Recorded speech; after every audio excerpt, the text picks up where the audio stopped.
Mrs. Simmons? Mrs. Simmons is my mother, but she has guests this afternoon. Who wants her? Oh, wait just a minute. Hang on just a minute. Mother? Mother? Yes, dear.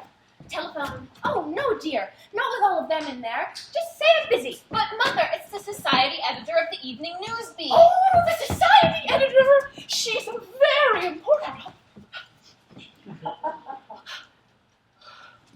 Good afternoon, Miss Ellerby. This is Vita Simmons. Yes, I'm hosting a tea and reception for the members of a Wednesday forum this afternoon. You might call it a program tea.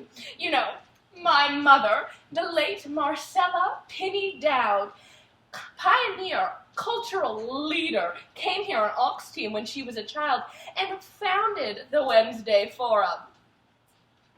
Myrtle, how many would you say? 75 at least. Say 100. 75. Miss Tewksbury's the soloist. Wilda McCurdy accompanist. Come on, Miss Tewksbury's almost finished with her number. She'll do an encore. What if they don't give her a lot of applause? I've known her for years. She'll do an encore. You might say that I'm entertaining, assisted by my daughter, Miss Myrtle May Simmons. Myrtle, what color would you call that? Rancho Rose, they told me. Miss Myrtle May Simmons looked charming in a modish Rancho Rose-toned crepe, picked up at the girdle with a touch of magenta on emerald. Oh, I wish you could see her, Miss Ellerby. Mother, please, she's almost finished. And where's the cateress? Everything's ready. As soon as she's done singing, we'll open the dining room doors and begin pouring. Yes, yes, the parlors and halls were festooned with smilax. Yes, festooned. Yes, this is the first party we've had in years. There's a reason, but we don't want it in the papers. We all have our troubles, Miss Ellerby. Uh-huh. Yes, the guest list. Oh. Mother, come. If you'll excuse me, Miss Ellerby, I'll call you back. Mother, Mrs. Chauvenet just came in. Oh, Miss Eugene Chauvenet Sr. Her father was a scout with Buffalo Bill. So that's where she got that hat. Myrtle, you must be nice to Miss Chauvenet. She has a grandson about your age. But what difference will it make with Uncle Elwood? Oh, Myrtle, we agreed not to speak about that this evening. This whole party is about getting you started. We'll work through those older women and get to the young ones. But we can't have anyone here in the evenings, and that's when men come to see you. In the evenings. The only reason we can even have a party this afternoon is because Uncle Elwood is playing pinochle at the 4th Avenue Firehouse. Thank God for the firehouse. I know, but they'll just have to invite you out, and it won't hurt them one bit. Oh, Myrtle, you got so much to offer. I don't care what anyone says. There's something sweet about every young girl. And a man takes that sweetness, and look what he does with it. You just gotta meet somebody, Myrtle. That's all there is to it. But when I do, they say, that's Myrtle May Simmons. Her uncle is Elwood P. Dowd, the biggest screwball in town. Elwood P. Dowd and his pal. You promised! All right, let's get them into the dining room. And when you bring them in here and you give your little welcome speech on behalf of your grandmother, do not forget to do this. And after that, I mention my Uncle Elwood and say a few words about his pal Harvey. Damn, Harvey! Oh, Myrtle May, that's right. Let the entire Wednesday Forum hear you. You said you wouldn't say that name, and you said it. I'm sorry, Mother, but how do you know Uncle Elwood won't come in here and introduce Harvey to everybody? Myrtle May, this is unkind of you. Elwood is the biggest heartache I have. Sure, people may call him peculiar, but he's still my brother, and he won't be home this afternoon. Are you sure? Of course I'm sure. But Mother, why can't we live like other people?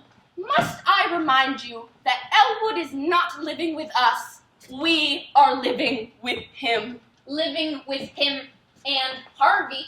Did Grandmother know about Harvey? You know, I've wondered and wondered about that. She never wrote me if she did. Well, why did she have to leave all her property to Uncle Elwood? Well, I suppose it's because she died in his arms. People get sentimental about things like that. You always say that, and it doesn't make sense. She couldn't make out her will after she died, could she? Oh, don't be didactic, Myrtle May. It's not becoming on a young girl, and men loathe it.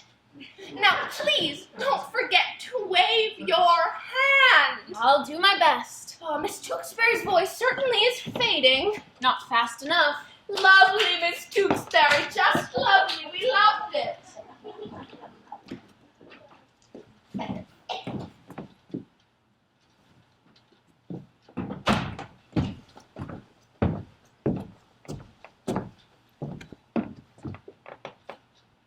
Oh, Harvey, I just remembered. I need to make a phone call. Why don't you... Oh, they're calling me. Go ahead and sit down, Harvey. Hello? Oh, you've got a wrong number. But how are you anyway? This is Elwood P. Dowd speaking. Oh, I'll do. Why, thank you. And what is your name, my dear? Miss Elsie Greenewald. Harvey, it's a Miss Elsie Greenewald. And how are you today, Miss Greenewald? That's wonderful.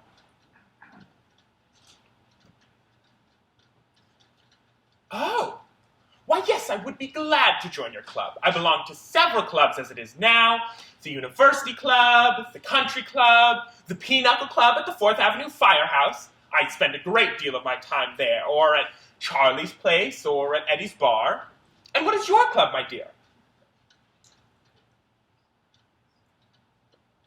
Harvey. I get the Ladies' Home Journal, Good Housekeeping, and the Open Road for Boys for 2 years for $6.25. Yes, that sounds just fine to me. I'll join it. How does that sound to you, Harvey? Yes. Harvey says it sounds fine to him also, Miss Greenewald. He says he'll join too. Yes, 2 subscriptions, mail everything to this address. I do hope I have the opportunity to meet you someday, my dear. Harvey, she says she'd like to meet me too. When? When would you like to meet me, Miss Greenewald? Well, why not now? I mean, my sister seems to be having a few friends over, and we would consider it an honor if you would come and join us. No. My sister would be delighted. Yes, 343 Temple Drive. I hope to see you in a very few minutes, my dear. Yes, good night. Goodbye. Harvey, she says she's coming right over. I think we'd better go freshen up, don't you? Yes.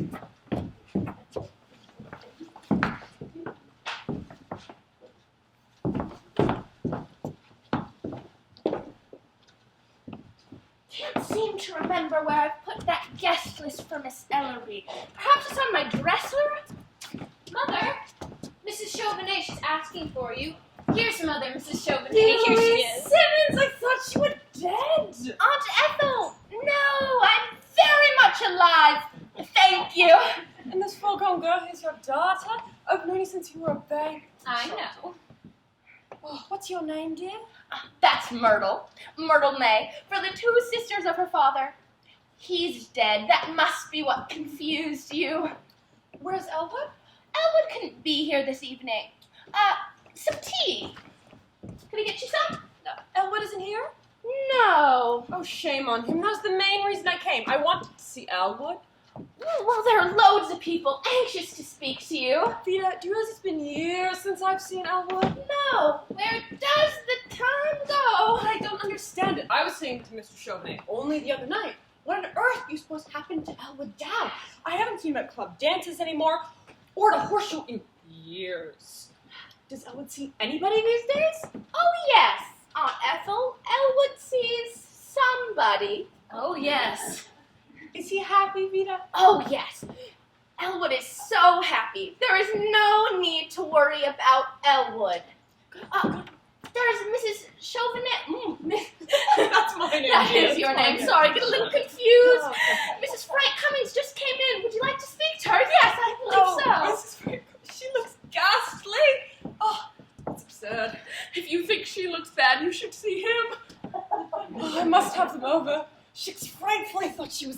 eggs? Oh no. Know what about tea, Vita? Oh, yes, if you'll forgive me, I will precede you. Oh, Elwood, Dad, bless your heart. Aunt Ethel, what a pleasure it is to come in and find a beautiful woman waiting for me. Oh, Elwood, you haven't changed. Come, you mustn't miss the party. There's punch if you don't like tea. Oh, but I do like tea. Stop pulling me, you two. Elwood, what night next week would you like to come over for dinner? Oh, any night at all, Aunt Ethel. I'd be delighted. Elwood, there was some mail for you today. Looked important. Took it up to your room. Better go check. Oh, did you, Vita? That was nice of you. Now, Aunt Ethel, I want you to meet Harvey. As you can see, he's a puka.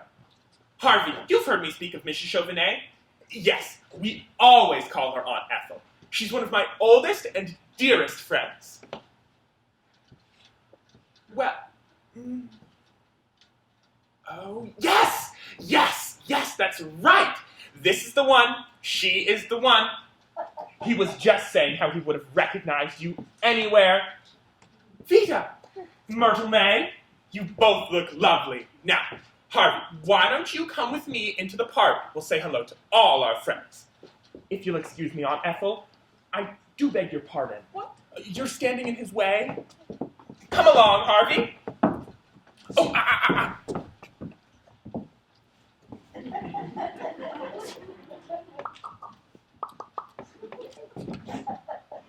Oh, go on in without me, Harvey. I'll join you in a minute. Aunt Ethel, I can see you are disturbed by Harvey. Please, don't be. He stares like that at everyone. It's his way. But he liked you, I could tell. He liked you very much. Some tea, perhaps. Yes, tea. Well, not right now. I think I'll be running along. But Oh, I'll be talking to you soon. sorry. Goodbye. Oh, God. Oh, my God.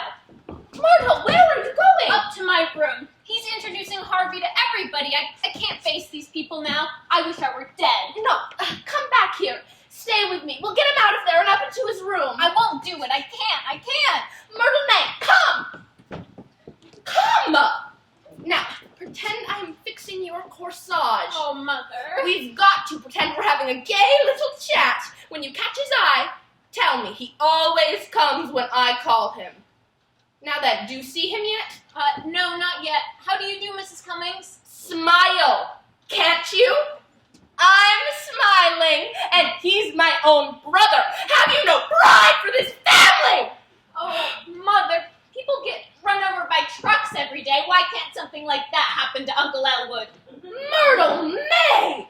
I'm ashamed of you. This thing, it's not your uncle's fault. Ouch, you're sticking me with that pin. That's Miss Ellerby. Keep looking. Keep smiling.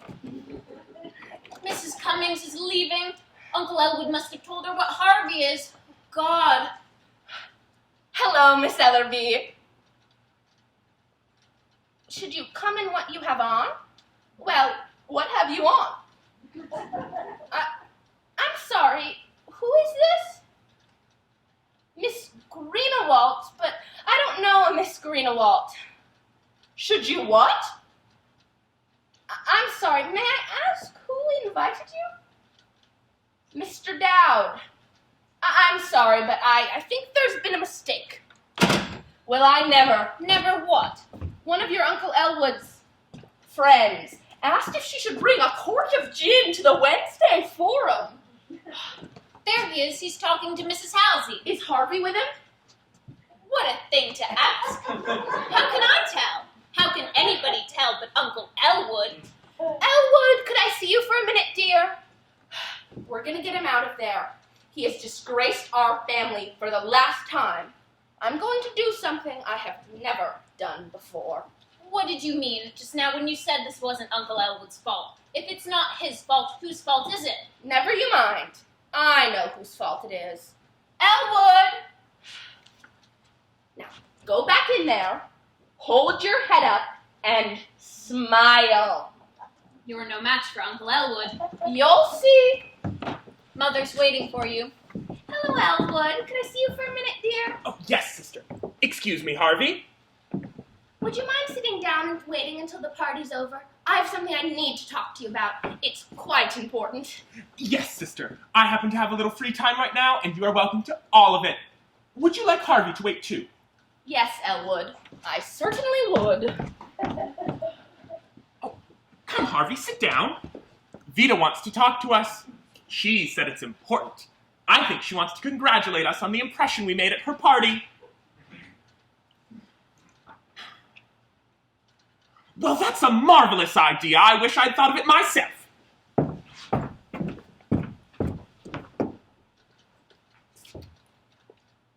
Jane Austen? Yes.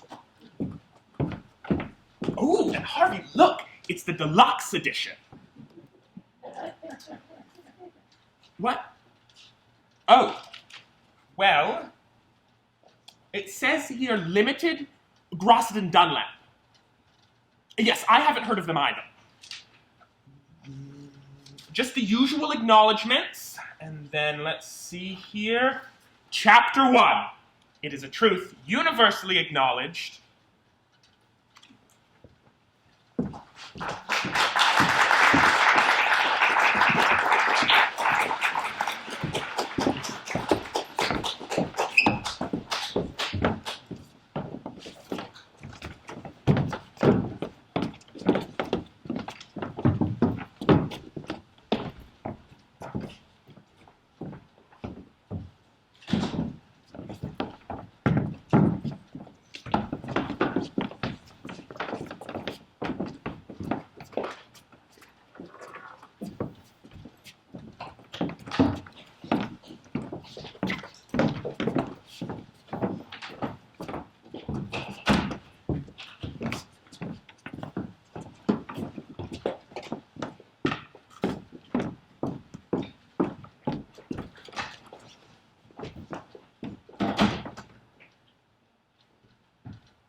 Miss O.R. Simmons, 343 Temple Drive, is that right?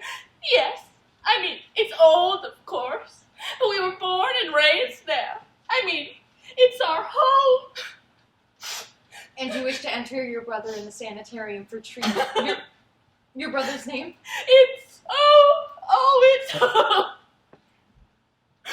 Miss Simmons, what's your brother's name? I'm sorry, I know. Life's not easy for any of us. I must hold my head up and go on just the same.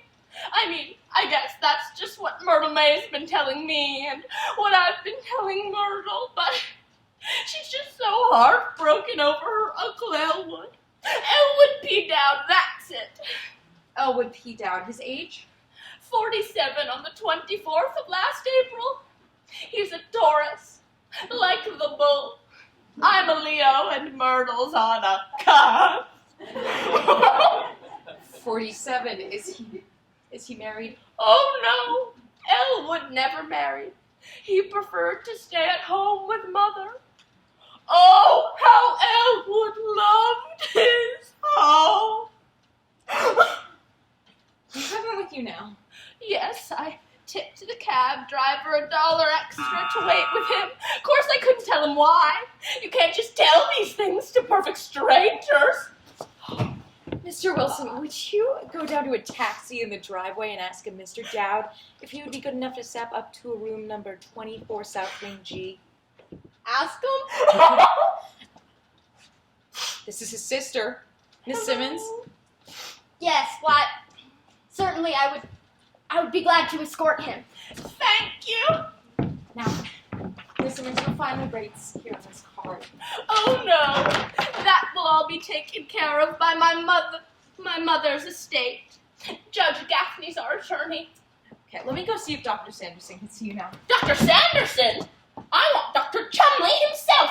Oh, Miss Simmons, Dr. Sanderson is the one who sees everyone. Dr. Chumley sees no one. Well, he's still the head of this institution, isn't he? He's still a psychiatrist, isn't he? Still a psychiatrist. Miss Simmons, he's more than that. He's a psychiatrist with a national reputation. Whenever someone has a mental breakdown, they at once think of Dr. Chumley. And that's his office? Well, then you march in there and tell him who's out there, and if he has as many brains as you seem to think, he'll come out and see me. I wouldn't dare disturb him, Miss Simmons. I would be discharged if I did. Well, I don't like to be pushed off to a second fiddle. Dr. Sanderson is nobody's second fiddle. He's young, of course, and he hasn't been out of med school very long. But Dr. Chumley tried out 12 and kept Dr. Sanderson. He's really wonderful. To the patients. All right, just tell him I'm here. Right away. Dear, oh dear.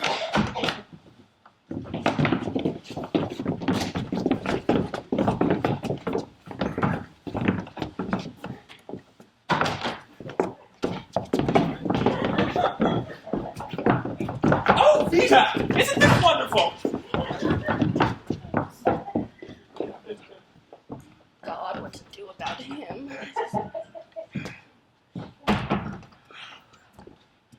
Mrs. Simmons? I'm sorry. Sorry for me. Oh, you're Dr. Sanderson? Yes. Won't you be seated, please? Oh, yes. I'm sorry. I hope you don't think I'm jumpy like that all the time. It's just, you know. Of course not. Now, Miss Kelly here tells me you're concerned about your brother Dowd, is it? Elwood P. Dowd? Yes. It's just... I'm sorry, Doctor. This isn't easy for me. Naturally, these things are never easy for the families of patients. I understand. It's what Elwood's doing to himself, Doctor. I mean, Myrtle May has a right to nice friends. She's young and has her whole life ahead of her. That's my daughter. Your daughter. And how long has it been since you began to notice any peculiarity in your brother's actions? Well, I suppose I noticed it right away when Mother died. Myrtle May and I came back from Des Moines. I mean, we could see that Elwood, well, he... He what, Mrs. Simmons? Take your time. Doctor, everything I say to you is confidential, isn't it? That's understood. Because it is a slap in the face to this community what Elwood is doing now. I mean, here I am trying to get Myrtle May started with a nice group of young people. And then Elwood, he comes in and he... Oh, Doctor. Mrs. Simmons, I'm a psychiatrist, not a gossip. Well, for one thing, he drinks. To excess? To excess? Well, don't you call it excess when a man can't let a day go by without stepping into one of those cheap taverns and sitting around with riffraff and people I don't even know. You know, he invites them into our home, playing these awful little card games, giving them our food and our money. And, well, if you don't call that excess, I don't know what you do. I didn't doubt your statement, Mrs. Simmons. I merely asked if your brother drinks. Well, then I say yes. Elwood definitely drinks. And I want him committed out here permanently because I can just not stand another day of that Harvey. You know, Myrtle May and I have to scooch over on the couch and make room for Harvey. We have to set a table and make a place for Harvey. We have to sit across for him while we eat. And when Elwood calls and asks to speak to Harvey, who do you think has to put him on the phone? I just can't take it. Oh, and the party today with Miss Chauvenet there. Did you know that I didn't even know about Harvey until we came back here? Don't you think it just would have been a little bit kinder for Mother to have called and, I don't know, let us know? Be honest now, don't you? I can't answer that question, Mrs. Simmons. Well, I can. It certainly would have been. This person you call Harvey, who is he? He's a rabbit. Perhaps, but just who is he? Someone your brother picked up on these bar trips, of whom you disapprove? No, Doctor, you misunderstand me. He's a rabbit, 6 foot tall, or Is it 6'1½"? Oh, heaven knows I ought to know. He's been around the house long enough. Mrs. Simmons?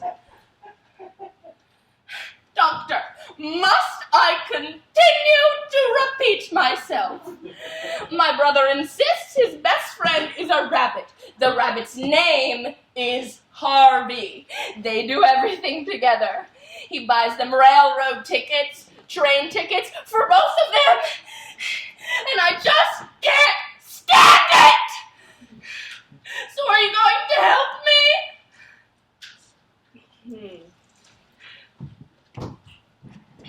Mrs. Simmons, I can see... Doctor, Yes? I need to tell you something I've never told anyone before.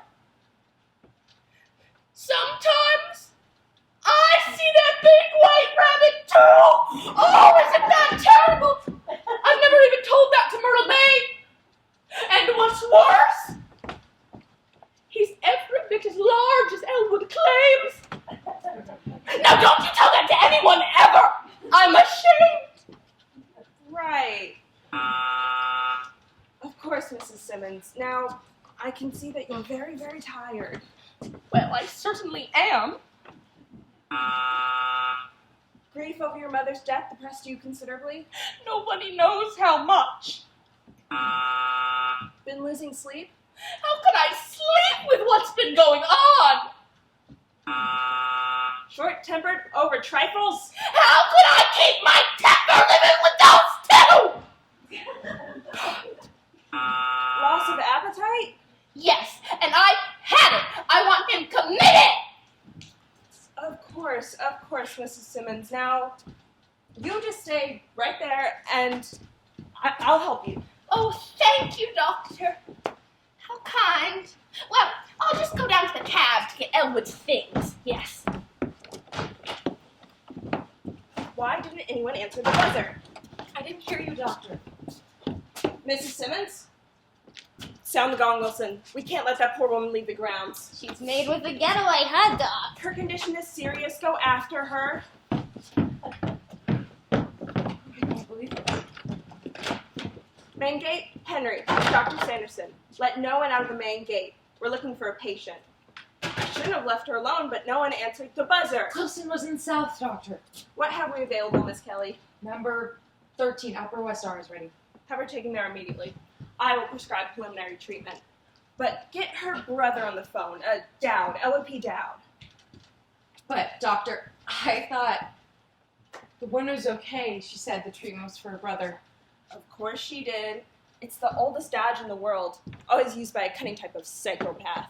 She apparently knew her brother was coming out here to commit her, so she came out here to discredit him. Get him on the telephone, please. But, Doctor, I thought the woman was all right, so I had Mr. Wilson take the brother up to number 24, South Wing. Gee, he's there now. You had Wilson take the brother in? No gags, please, Kelly. You're not serious. Oh, I did, Doctor, I did. I'm terribly sorry. Oh, well, now that you're sorry, that fixes everything. I'll do it. Miss Duffy, will you unlock the door to number 24 and give Mr. Dowd his clothes back and ask him to step down to the office right away? ask him to step down to the office right away? There's been a terrible mistake, and Dr. Sanderson wants to explain. Explain. Apologize. Thank the heavens they haven't put him in the hydro tub yet. She'll let him out. Beautiful. And dumb, too. It's almost too good to be true. Doctor, I'm sorry. I feel terrible. The judge called and said Miss Simmons and her brother were coming out here. Oh, you don't have to be sarcastic. Oh, don't I? We'll squirm out of it some way. Don't worry, Kelly. Where are you going? To tell the chief about it. He may want to handle this one himself. He'll be furious. I know he will. He will. He'll die. And then he'll terminate me. Kelly, the responsibility is all mine. No, Doctor, say it was my fault. I never bring up your name. Except in my sleep.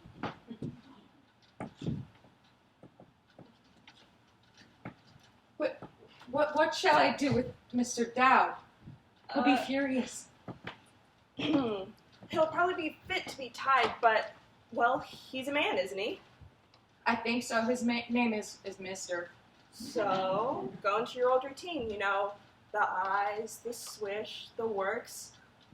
I'm immune to it, but I've seen it work on some of the patients out here. Keep him here, even if you have to do a striptease. Oh, Volvo, oh, you're so wonderful, Dr. Sanderson. You're just about the most wonderful person I ever met in my life. How about giving me a lift here just the same? What? That Simmons dame, Did you catch her? slick as a whistle. She was coming along down the path, humming a little tune. I jumped out at her from behind a tree. I said, "Lady, there's a man wants to see ya." Should have heard her yell. She's wacky, all right. Just take her up to number 13 at Upper West R. Oh, she's up there now. I brought her in through the diet kitchen. She is screaming and kicking like hell. I'll hold her if you come and undress her. Just a minute, Wilson. Dr. Sanderson told me to wait. Make it snappy.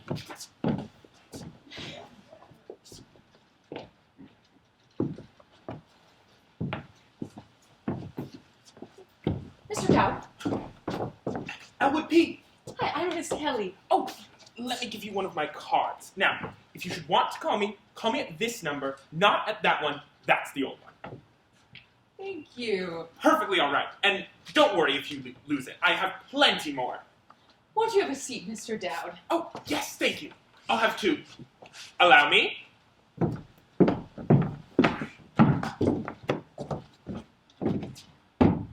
Mr. Sanderson is very anxious to see you. Please, won't you sit? After you, my dear. Oh, I really can. I'm in and out all the time, but you mustn't mind me. Please sit. After you.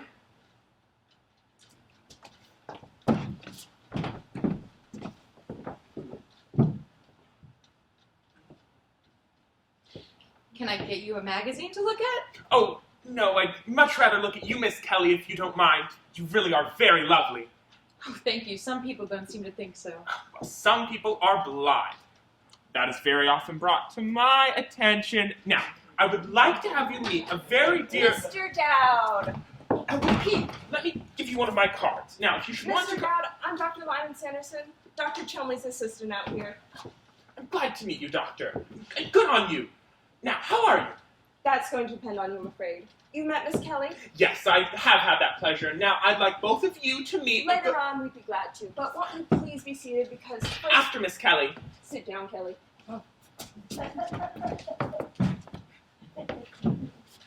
Now then, I can see you're not the type of person to be taken in by any high-strung phrases or beating around the bush. Is that so, Doctor? You have us at a disadvantage here. You know it, we know it. Let's lay all the cards on the table. That certainly appeals to me, Doctor.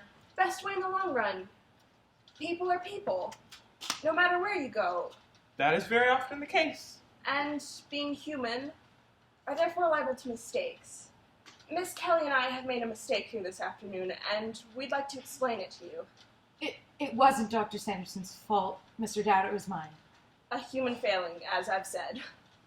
Very interesting, nevertheless. You and Miss Kelly here? We do hope you understand. Oh, yes.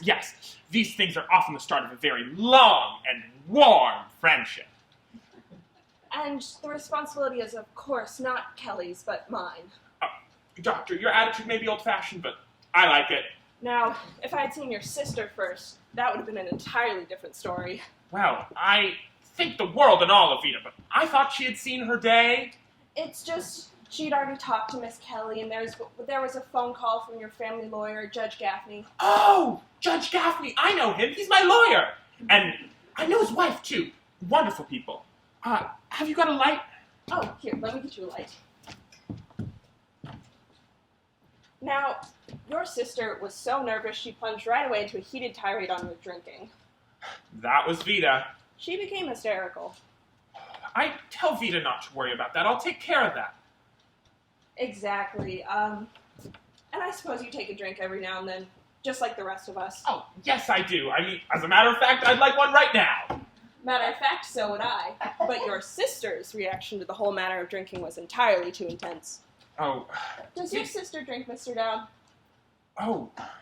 No, I don't think Vita's ever taken a drink in her life, Doctor. Well, I'm going to surprise you. I think she has, and does, constantly. My goodness, Doctor, that certainly has surprised me. But it's not her alcoholism that's to be the basis in my case. It's when she began talking so emotionally about this big white rabbit, Harvey. I believe she called him Harvey. Harvey is his name. She claimed you were persecuting her with him. I haven't been persecuting her with Harvey. Vita shouldn't feel that way. But now, before we go any further, I must... Let me make my point first, Mr. Dowd. This condition of your sister's didn't spring up overnight. It stems from trauma. From what? Trauma. T-R-A-U-M-A. There's nothing unusual about it. There's the birth trauma, the shock to the act of being born. Yes, I suppose that's the one we never get over then. You have a nice sense of humor, Dowd. Hasn't he, Miss Kelly? Oh, yes, Doctor. And may I say the same about both of you? To sum it all up, your sister's condition is serious, but I can help her. She must, however, remain out here temporarily, of course. Well, I've always wanted Vita to have everything she needs. Exactly. But I wouldn't want Vita to stay out here unless she liked it out here and wanted to stay here. Of course. Did Wilson get what he went after? Yes, Doctor. And what was Mrs. Simmons' attitude? Not unusual, Doctor. Mr. Dowd, if this were an ordinary delusion of your sister's, something reflected on the memory picture. In other words, if she were seeing something she had seen once before, that would be one thing. But this is much more serious. It stands to reason no one has ever seen a white rabbit 6 feet high before. Not very often, Doctor. I like you, Dowd. I like you too, Doctor. You and Miss...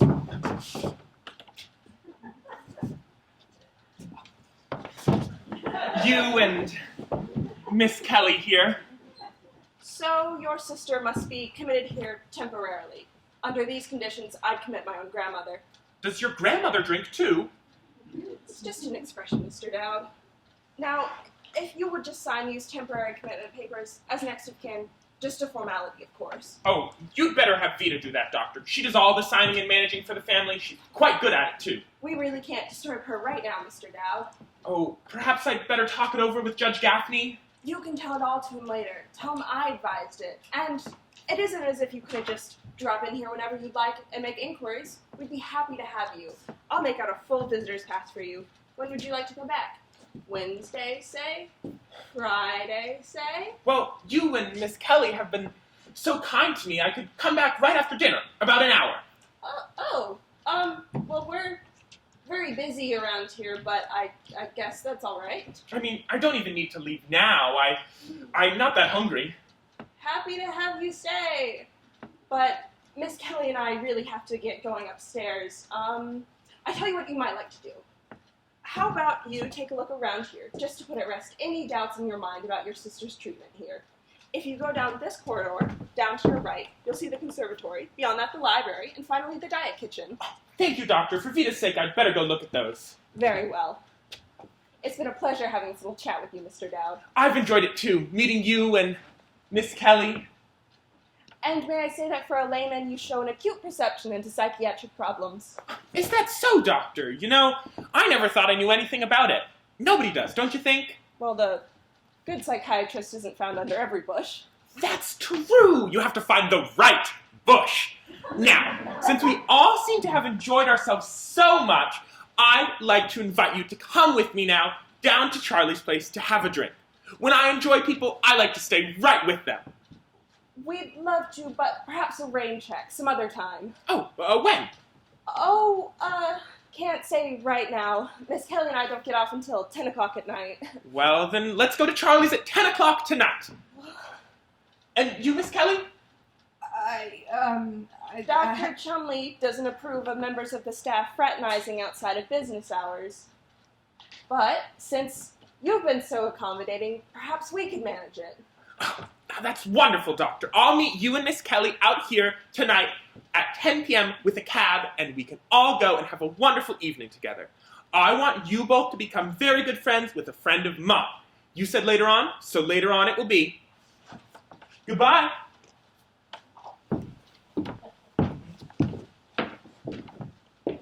Phew, breathe again.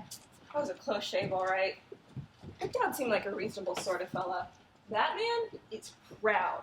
What he has to be proud of, I don't know. I played up to that pride.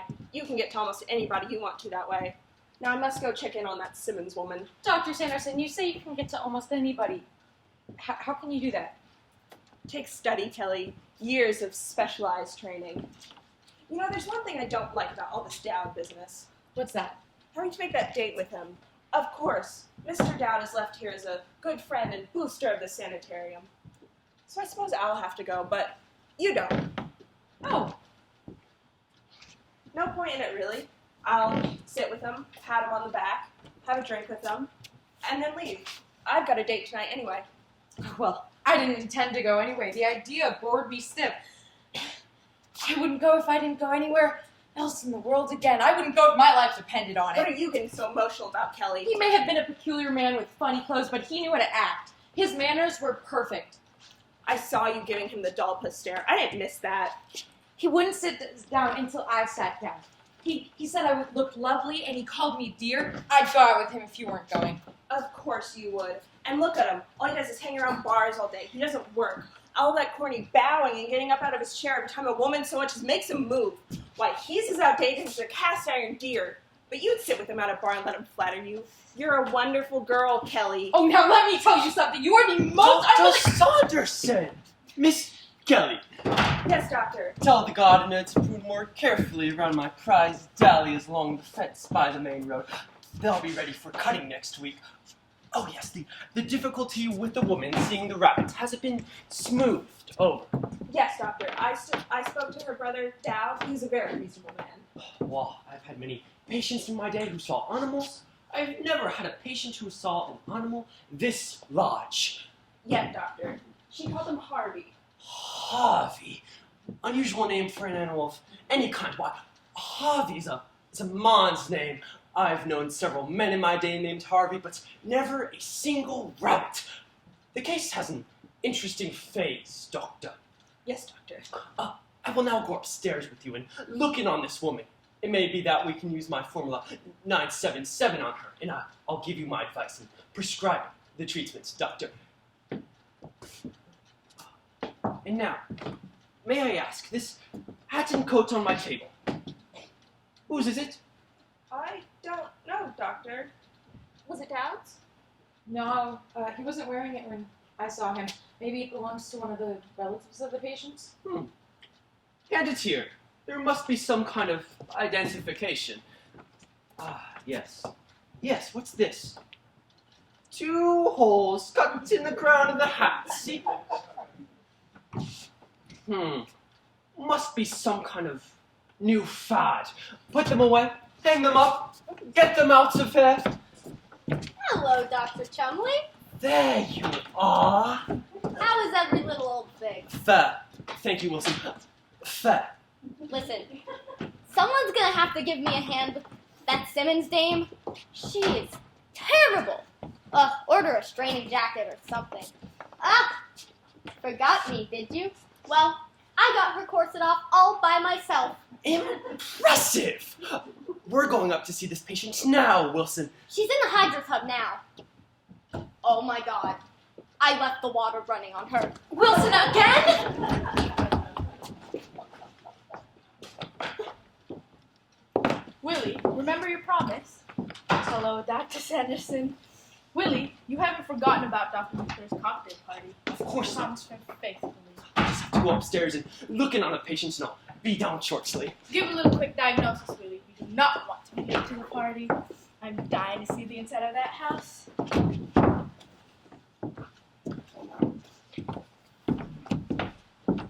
Good evening. Oh, good evening.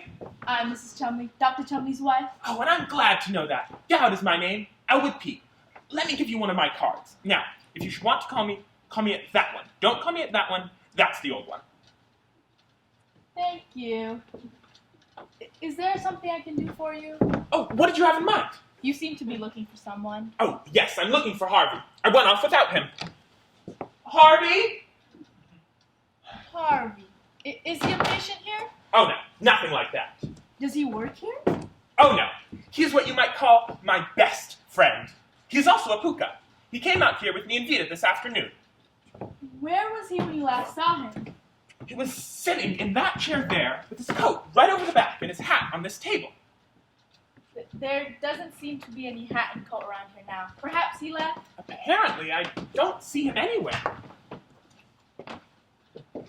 What was the word you just said? Hookah? Puka, yes, that's it. Is that something new? No, as I understand it, it's actually something quite old. Oh, really? I had never happened to hear it before. Neither had I, actually, until I met him. You know, I do hope you get an opportunity to meet him. I'm sure he would be quite taken with you. Oh, really? That's very nice of you to say so, I'm sure. Of course. I mean, if Harvey happens to take a liking to someone, he expresses himself quite definitely. If he's not as interested, he sits there like in an empty chair or an empty spot on the floor. He takes his time making his mind up about people. Choosy, you see.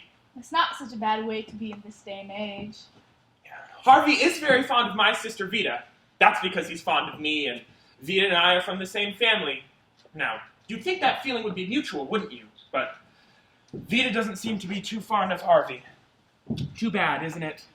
Oh, I don't know, Mr. Dowd. I gave up a long time ago expecting my family like my friends.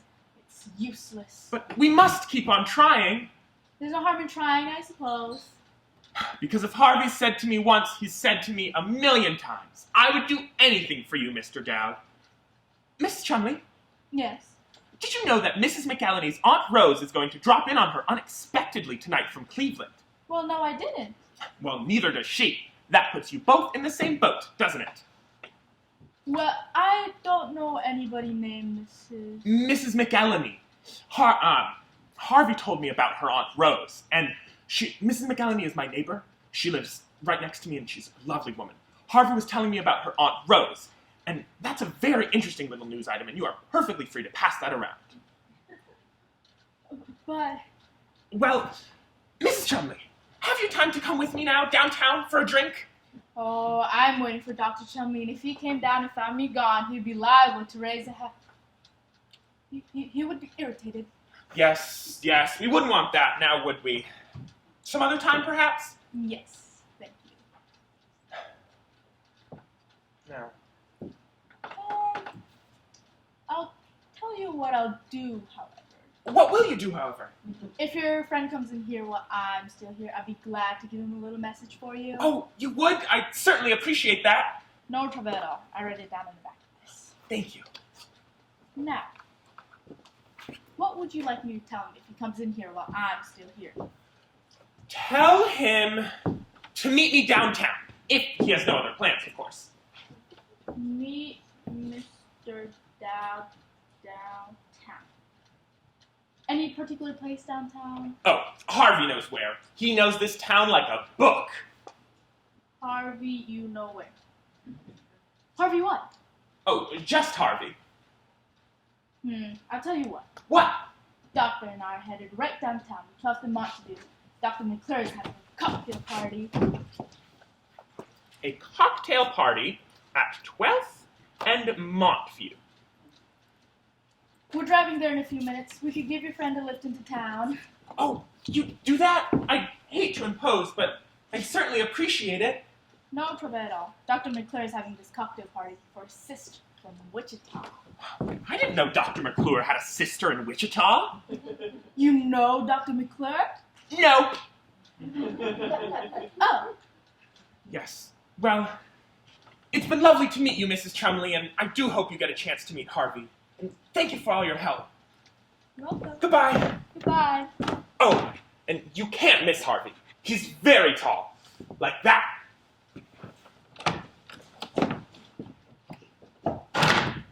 That Simmons woman is uncooperative, Doctor. She refuses to admit to me that she has this big white rabbit.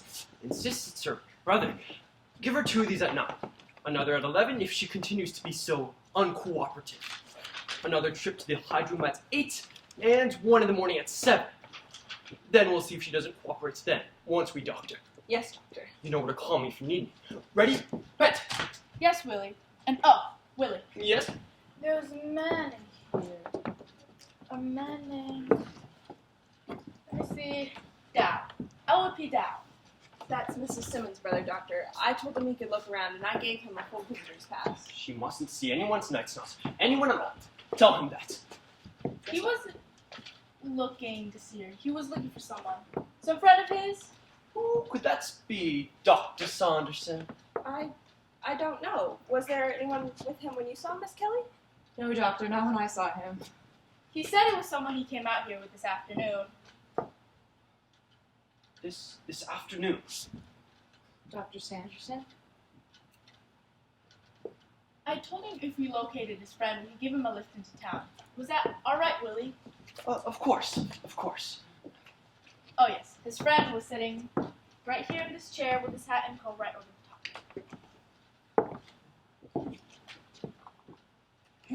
His friend's name was Harvey. Harvey? He did give me a last name, but he mentioned something else about him. Puka. But I didn't quite get what that was. Harvey? He said his friend was very tall. Well, why are you looking at me like that, Willie? This man was very nice. What man? He merely asked if we give his friend a lift into town. If we cannot do a favor for someone, then why are we even living? Mrs. Chumley, where did this man go? How long ago was he in here? Get me the hat, by George. We'll find out about this. I don't know where he went just a second ago. Henry, Dr. Sanderson. Gaffney, Judge Gaffney. Henry, did the man in a brown suit go out the front door a minute ago? He did. He's gone.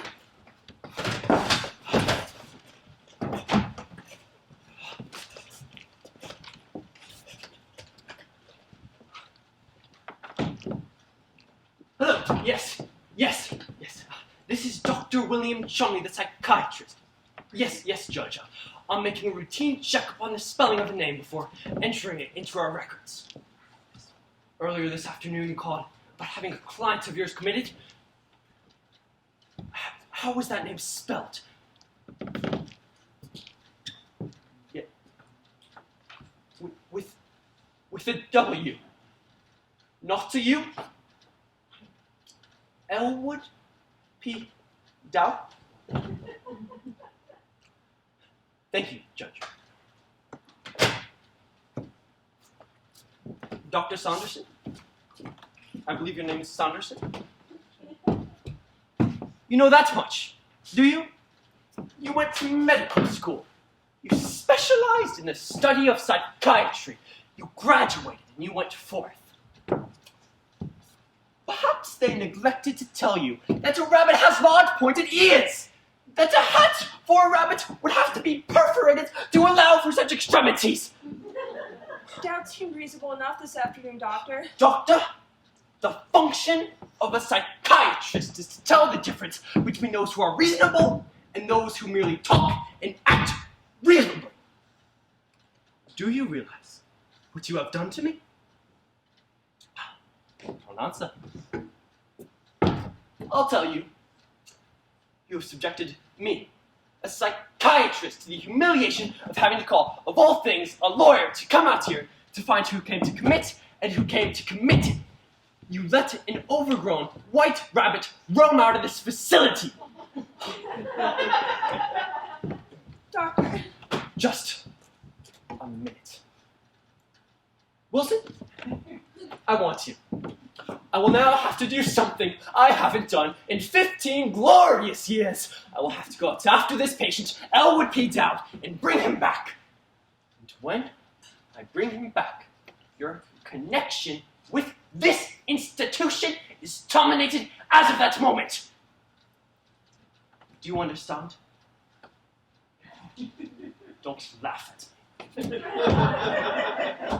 Wilson, get the car.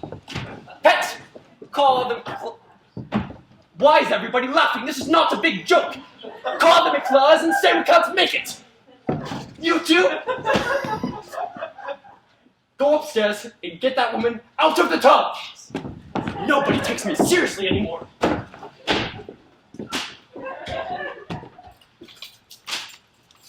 I'll have to tell the cook we'll be home for dinner. She'll be furious. Wilson, Yes, ma'am? what is a puka? A what? A puka. You can search Search me, Mrs. Chumley. I wonder if it will be the encyclopedia. They have everything in here. I wonder if it's a lodge or what it is.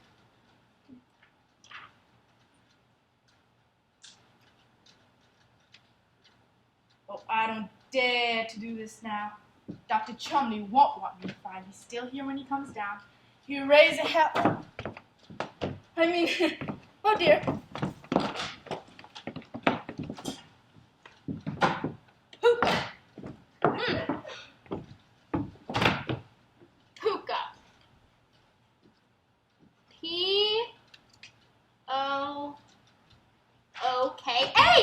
Puka. Ha! From old Celtic mythology. A fairy spirit in animal form. Always very tall. The puka appears here and there, now and then, to this one and that one, at his own caprice. A wise but mischievous creature, usually quite fond of rum pots, crackpots, and how are you, Mr. Wilson?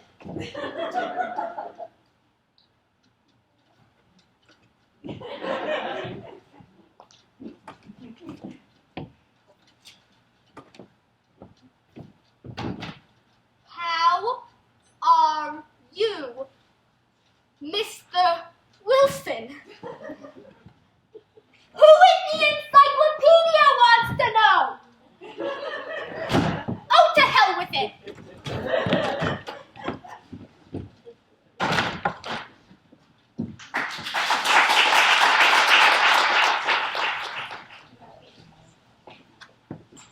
Yes, that's right. The stairs at the end of the hall. It goes up to the 3rd floor. Go right up. I'll be with you in a minute. Judge Gaffney. Well, where is she? Where is who? Whom do you mean, Judge Gaffney? Sit down, won't you? I mean your mother. Where's Vita Louise? Why, Judge Gaffney, you know where she is. She took Uncle Elwood out to the sanitarium. I know that. But then why was I called to the club with a lot of hysteria? Couldn't even get what she was talking about. Carrying on something fierce. Mother carrying on? What about? I don't know. She was hysterical. That's strange. She took Uncle Elwood out to the sanitarium. All she had to do was put him in. Did you find it? I'll be right up. They found it. Who found what? What are you talking about? When Mother left the house with Uncle Elwood, I went over to the real estate office to put the house on the market. And what do you think I found there? I'm not a quiz kid. Well, I found a man who was looking for an old house just like this one to cut up into buffet apartments. He's going through it now. Now, see here, Myrtle May. This house does not belong to you. It belongs to your Uncle Elwood. But now that Uncle Elwood is locked up, Mother controls the property, doesn't she? Where is your mother? Where is Vita Louise? Judge, she went out to Chumley's Rest to tell them about Harvey and put Uncle Elwood in.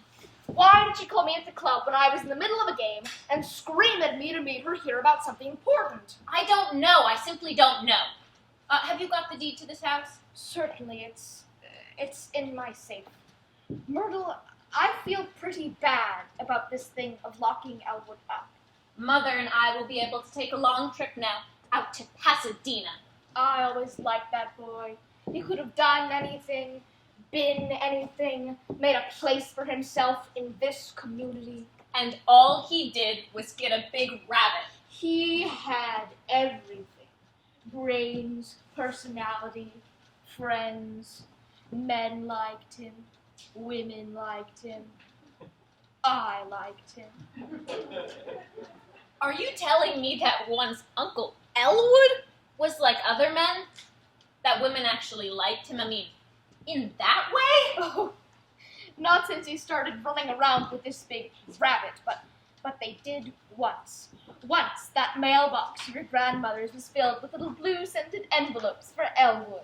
I can't believe it. Of course, there was always something different about Elwood. I don't doubt that. Yes, he was always so calm about any change in plans. I used to admire it. I should have been suspicious. Take your average man looking up and seeing a big white rabbit. He'd do something about it, but not Elwood. He took that calmly too, and look where it got him. You don't dream how far overboard he's gone on this rabbit. Oh, yes I do. He's had that rabbit in my office many's the time. I'm old, but I don't miss much. What's that noise? The prospective buyer on the 3rd floor. Mother! Look, Judge! Vita Louise, what's wrong, girl? I never thought I'd see either of you again. Take hold of her, Judge. She looks like she's going to faint. Steady, steady, girl, steady. Not so fast! Don't rush her, Myrtle. Ease her in. I just want to sit down. Just get me someplace I can sit down. There you are, girl. Easy, Myrtle, easy. Oh, the gas bill. Oh, Ma! Get her some tea, Myrtle. Do you want some tea, Vida? I'll get you some tea, Mother. Get her coat off, Judge. Let Myrtle get your coat off, Vida. Get her coat off, Myrtle. Leave me alone! Both of you! Just let me get my breath.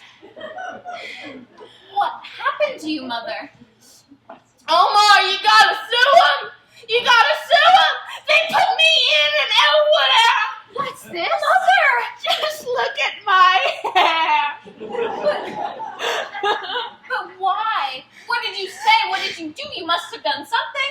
I didn't do one thing! I simply told them about Elwood and Harvey. Then how could it happen to you? I don't understand it. Well, I was walking along the path and then this horrible little man walked out and he A man? What did he do, Mother?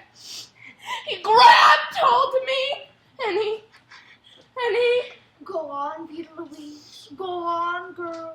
Poor Mother. Was he a young man? Myrtle May, perhaps you'd better leave the room. Now, I should think not. Go on, Mother. Yes, what did he do, Vida? he grabbed me and then he took me into that sanitarium and he tore my clothes off. Oh, did you hear that, Judge? By Go on, God, Mother. I'll sue them for this. And then he dumped me down into a tub of water. Oh, for heaven's sake. I always thought that what you were showed on your face. Don't you believe it, Myrtle? Don't you believe it, Judge? This man, he took hold of me like I was a woman of the streets. But I always said that if a man jumped at me, I'd fight. Haven't I always said that, Myrtle? She's always said that, Judge. That's what Mother always told me to do. And then he began treating me like I was A what? a crazy woman. But he did that just for spite. I'll be damned. And then all these doctors were coming in and out, asking me all these questions. All these filthy questions. All about sex urges and horrible things like that. You gotta get the authorities to clean it up. You gotta get them to clean it up, Omar. Don't you ever go out there. You hear me, Myrtle May? Never. This stinks to high heaven, Vida. By God, it stinks. You gotta sue them, Judge. I will, girl. By God, I will. If Chumley thinks he's in an unsavory place like this on the outskirts of town, he'll be publicly chastised. By God, I'll run him out of the state. Tell me, Judge, is that all doctors think about in places like that? Sex? I don't know. Because if it is, they ought to be ashamed of themselves. It's all in their heads anyway. They really ought to just go on long walks in the fresh air. You know, Judge Gaffney used to walk everywhere for years. Isn't that right, Judge? Now let me take some notes on this. You said these doctors came up to you, Dr. Chumley and what was the other doctor's name? Sanderson. But don't you believe a word he says. He's a liar. Close-set eyes, they're always liars. And besides, I may have told him something in the strictest of confidence and he blabbed about it. What did you tell him, Mother? Oh, what difference does it make? I can't trust anyone. Vita Louise, anything you told this Dr. Sanderson, you can tell us. This is your daughter and I am your lawyer. I know which is which, and I don't want to talk about it. I just want to get to my own bed, and I want you to sue them! But, Mother, this is the important thing anyway. Where is Uncle Elwood? I should have known better than to try and do something about Elwood. Something protects him. It's that awful puka. Where is Uncle Elwood? Answer me! How should I know? They don't care about men in places like that. Don't be so naive, Myrtle May. What is that noise? I found a buyer for the house. You what? Listen, Mother, we've got to find Uncle Elwood. No matter who jumped at you, we've still got to lock up Uncle Elwood. Well, next time, you take him, Judge. Just wait till Elwood hears about this. He won't stand for it.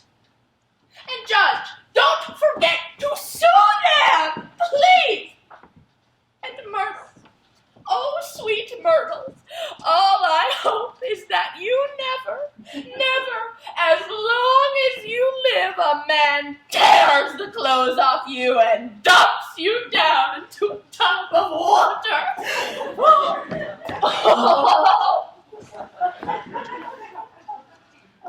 Now, see here, Mother's mucked everything. No matter what happened out there, Uncle Elwood is still wandering around with Harvey. Now, the thing for me to do is to take some more notes. This is all Uncle Elwood's fault. He found out what she was up to, he had her put in, and then he ran. Now, don't you talk like that. Your Uncle Elwood has always thought the world and all of your mother. Ever since he was a little boy, he wanted to share everything he had with her. I'm not giving up. We'll get detectives. We'll find him. And besides, you'd better save some of that sympathy for me and Mother. You don't realize what we have to put up with. Just wait till I show you something he brought home about 6 months ago, and we hid it out in the garage. Just wait. I'm going to talk to Vita. There's more in this than she's telling. I sense that. Just wait till I show you, Judge. All right, I'll wait.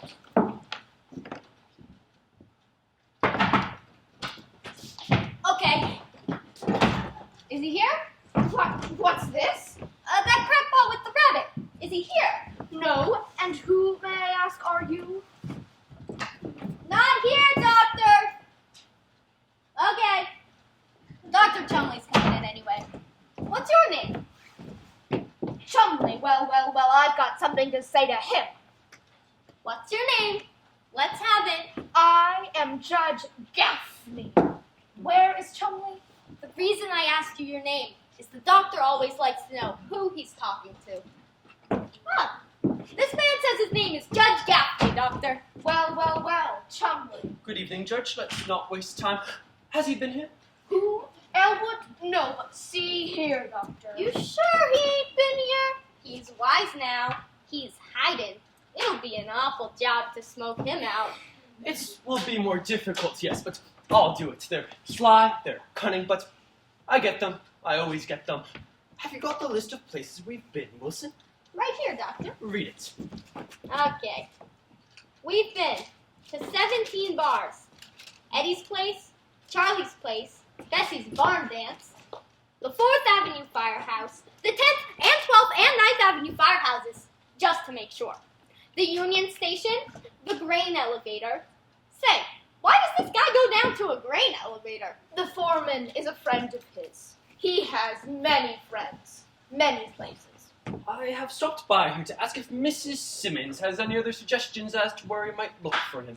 Dr. Chumley, I have to inform you that Mrs. Simmons has retained me to file suit against you What? for what happened to her at the sanitarium this afternoon. A suit? And while we're on that subject, That's pretty, ain't it, Doctor? After us dragging your tail all over town, trying to find the guy. What happened this afternoon was an unfortunate mistake.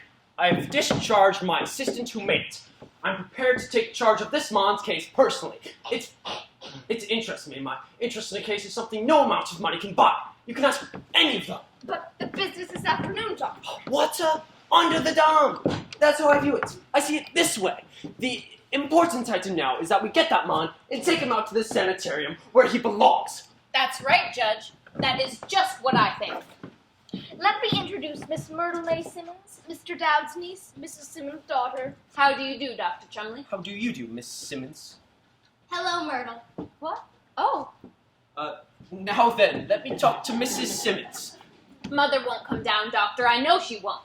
You try to get Mother to talk to him, Judge. But see here, your mother was manhandled. She was, God knows what she was. The man's approach to her was not professional, it was personal. Wilson, this is a serious charge. Dr. Chumley, I've been with you for 10 years. Are you really going to take the word of, what's your name again? Gaffney. Judge Omar Gaffney. Thanks. You gonna believe this blister Gaffney? Wilson! Oh! Me and a dame who sees a rabbit. It's not Mrs. Simmons who sees the rabbit, it's her brother. Yes, it's Uncle Elwood. If you'll come with me, Doctor. Very well. Wilson, I have a situation here. Wait for me. Okay, Doctor. So, your name's Myrtle May. Oh, yes. If we grab your uncle, you're liable to be coming out to the sanitarium on visiting days. Oh, I really don't know. Well, if you do, I'll be there. You will? Oh. And if you don't see me right away, don't give up. Stick around, I'll show up. You will? Oh, yeah. You heard the doctor tell me to wait? Yeah. I tell you what, while I'm waiting, I really could use a sandwich and a cup of joe. Certainly, if you'll forgive me, I'll precede you into the kitchen. Yes, sir. You're all right, Myrtle May. What? The doctor noticed it right away. He don't miss a trick. I'll tell you something else. What? Not only have you got a nice build, but kid, you got something else too. What? You got the screwiest uncle that ever stuck his puss inside on that house.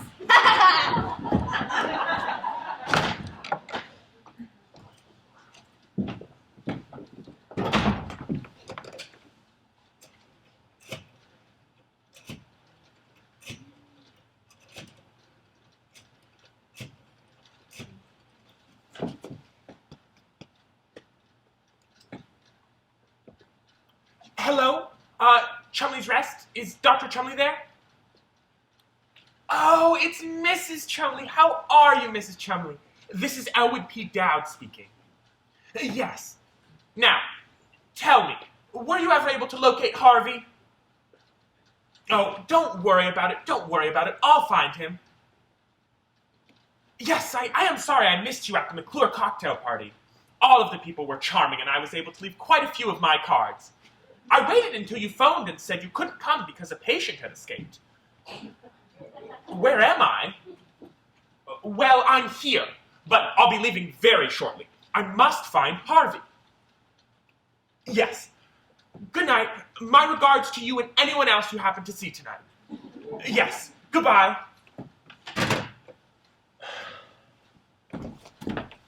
Harvey! Harvey!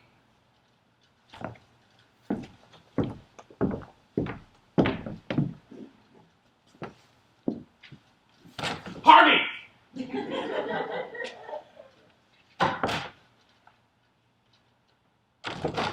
Harvey!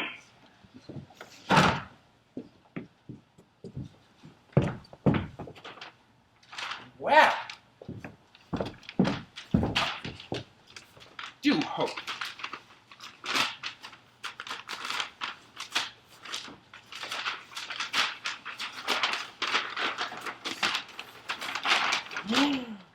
Oh, it's marvelous.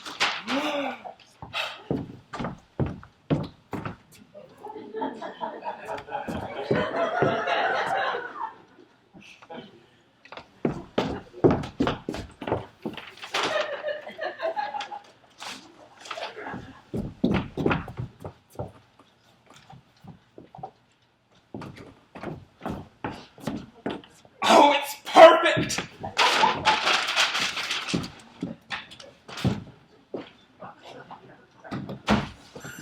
Doctor, you might as well go home and wait. I am suing you for $50,000 and that is final. Mrs. Simmons, Hello? this Well, all right.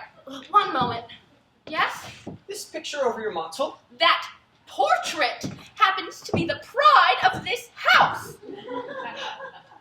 Who painted it? Oh, some man, I forget his name.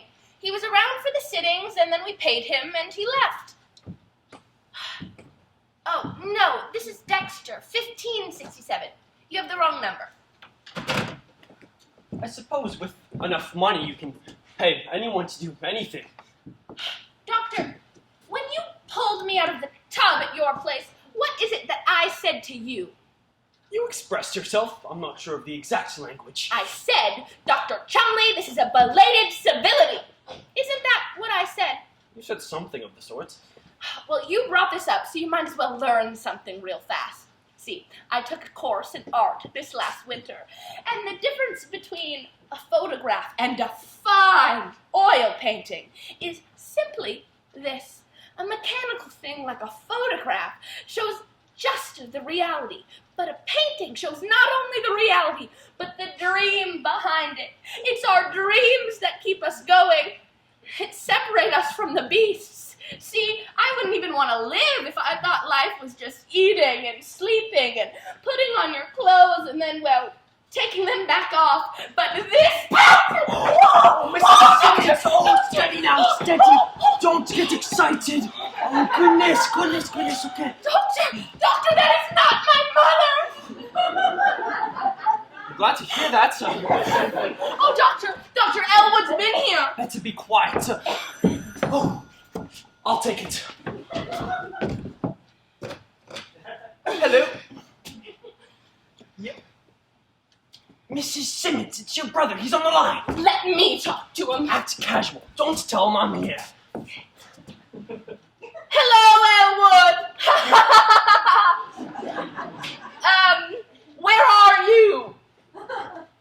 Yes, don't you miss me? You should come over here. He wants to know if Harvey's here. Tell him Harvey is here. But he isn't. Yes, tell him he is. That will bring him here, perhaps. Humor him. We have to humor him. Harvey's here. Yep. One sec. It won't work. He wants Harvey to come to the phone. Say Harvey is here, but he can't come to the telephone. Say he's in the bathtub. The bathtub? Say he's in the bathtub, and you'll send him right over there. And then we'll find out where he is. Oh, doctor. Now you've got to do it, Mrs. Simmons. Harvey's all wet. No, yeah. We'll fluff him all up and send him right over. Oh! Did he hang up? He said Harvey just walked in the door. Oh, he said to check the bathtub. It must be a stranger. But I know where he is. He's at Charlie's place. It's a bar over at 12th and Main. 12th and Main. That's 2 blocks down and 1 over, is it not? Yes. Wait, doctor, no. Where are you going? Going to get your brother and take him out to the sanitarium No, where don't he do that. belongs. Just send one of your attendants instead. But Miss Simmons, if I am to help your brother, then Help my brother? There is no help left for him. He must be picked up and locked up and left. Mrs. Simmons, do you consider your brother dangerous, Mom? Dangerous. Why? Well, I won't tell you why, but if I didn't, why would I want to commit him? Then I must observe this man. I must watch the expression on his face as he talks to this rabbit. He does talk to the rabbits, you said? Oh yeah, they tell each other everything. What's that? Yeah, he talks to the rabbit. Yeah, sorry, my bad. But don't go. You'll regret it if you do. Nonsense. You underestimate me, Mrs. Simmons. No, doctor. You underestimate my brother. Don't worry now. I can handle him. You can handle him. We'll see about that. Myrtle May, check the bathtub for a stranger. Oh.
I may call later. Thank you.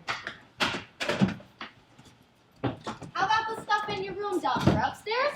It's all packed. Thanks, Wilson. Tough you're getting bounced. I had you pegged for the one who make the grade. Those are the breaks. When you taking off? Probably as soon as Dr. Chumley gets back. Have you gotten a call back yet from the desk sergeant at the Police Accident Bureau? Not yet. I just called the downtown dispensary. They haven't seen him. Beginning to smell awful funny to me. 4 hours he's been gone and not a word from him. Well, I may not see you again, Doctor, so I want to say it's been a pleasure working with you, and I'm mighty sorry you got a kick in the ass, Craig. Thanks, Wilson. Good luck to you, too. If they call back, let me know, Kelly. If they haven't heard from him, I'm going into town to look for the doctor myself. He knows better than to go after a psycho without me. I'd like to help look for the doctor, too, Wilson. That's swell of you, Doctor, right after he give you the brush. I've got no resentments against Dr. Chumley. He was right. I was wrong. He's the biggest man in this field. It's my loss not to be able to work with him. You're not so small yourself, Doctor. Thanks, Wilson. Don't mention it. It's Dr. Sanderson. Yes? Well, Doctor, I just wanted to say that I wish you a lot of luck, too, and, I'm sorry to see you go. Are you sure you can spare those well wishes, Miss Kelly?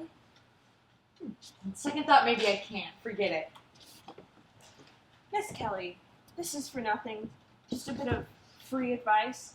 If I were you, I'd be kind of careful about the kind of company I kept. I beg your pardon? I told you it was for free. You don't have to. But I saw you Saturday night dancing with that drip down at the Rose Room Hotel. Oh, you did? I didn't notice you. I'd be a little careful of him, Kelly. He looked to me like a schizophrenic all the way across the dance floor. You really shouldn't have given him a thought, Doctor. He was my date, not yours. That was just his mentality. The rest of them, well. But she was beautiful, though. Who? That girl you were with. I thought you didn't notice. You bumped into us twice. How could I help it?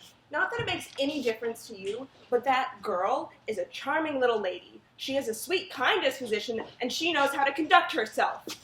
You know, it's funny she couldn't read a better date on a Saturday night. And she has an excellent mind. Oh, why doesn't she use it? Oh, I don't suppose you're to be censured for the flippant hardshell you have. You're probably compensating for something. I am not, and don't use your psychiatry on me. Oh, if I could try just anything on you to see if you'd melt under any circumstances. I doubt it.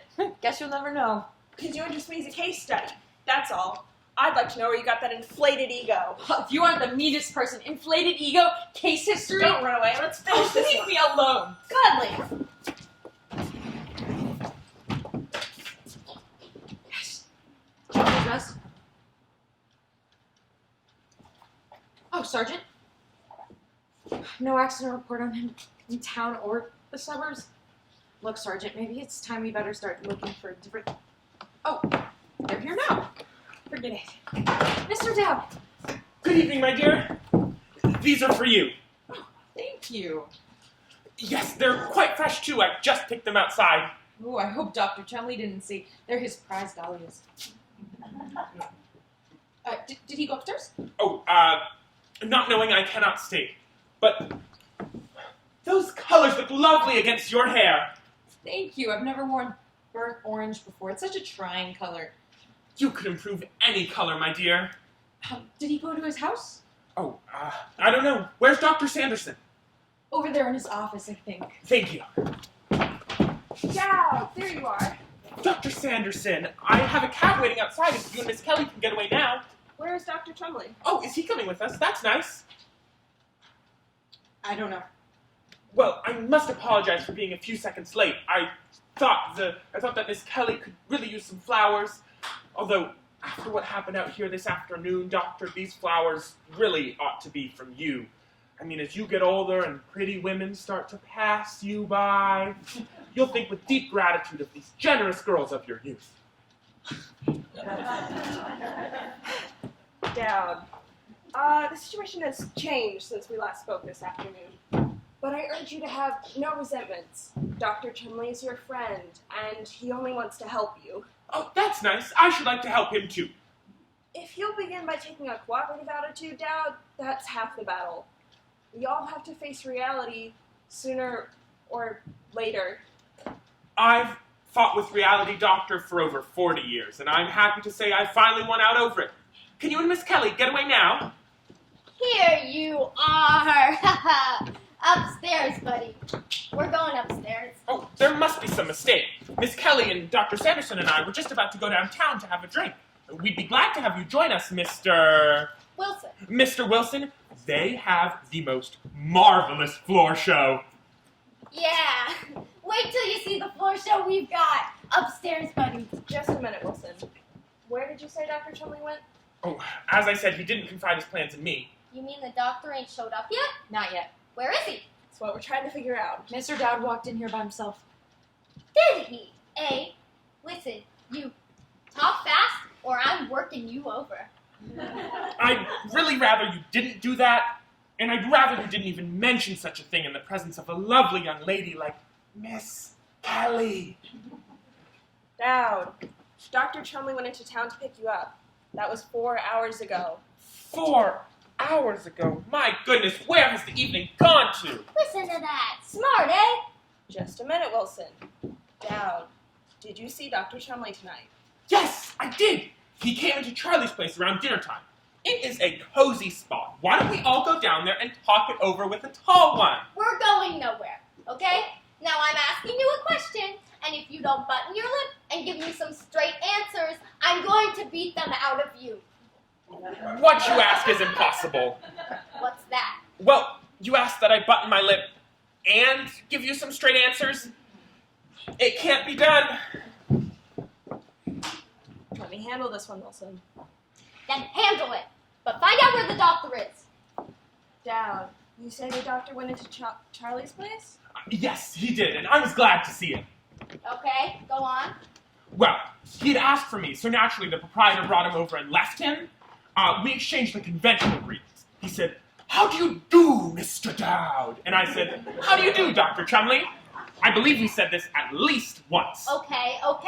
I'm simply trying to be factual. I then introduced him to Harvey. To who? A white rabbit, 6 feet tall. 6 feet. 6'1.5".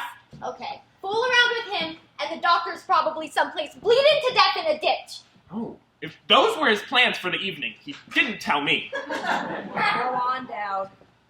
Oh, well, Dr. Chumley came over to us and he sat down with us. I was sitting on the outside like this. Harvey was sitting on the inside near the wall. And then Dr. Chumley was seated directly opposite Harvey, where he could look out. That's right. Spend all night on the seating arrangements. Well, then, let me see, I'm just trying to remember.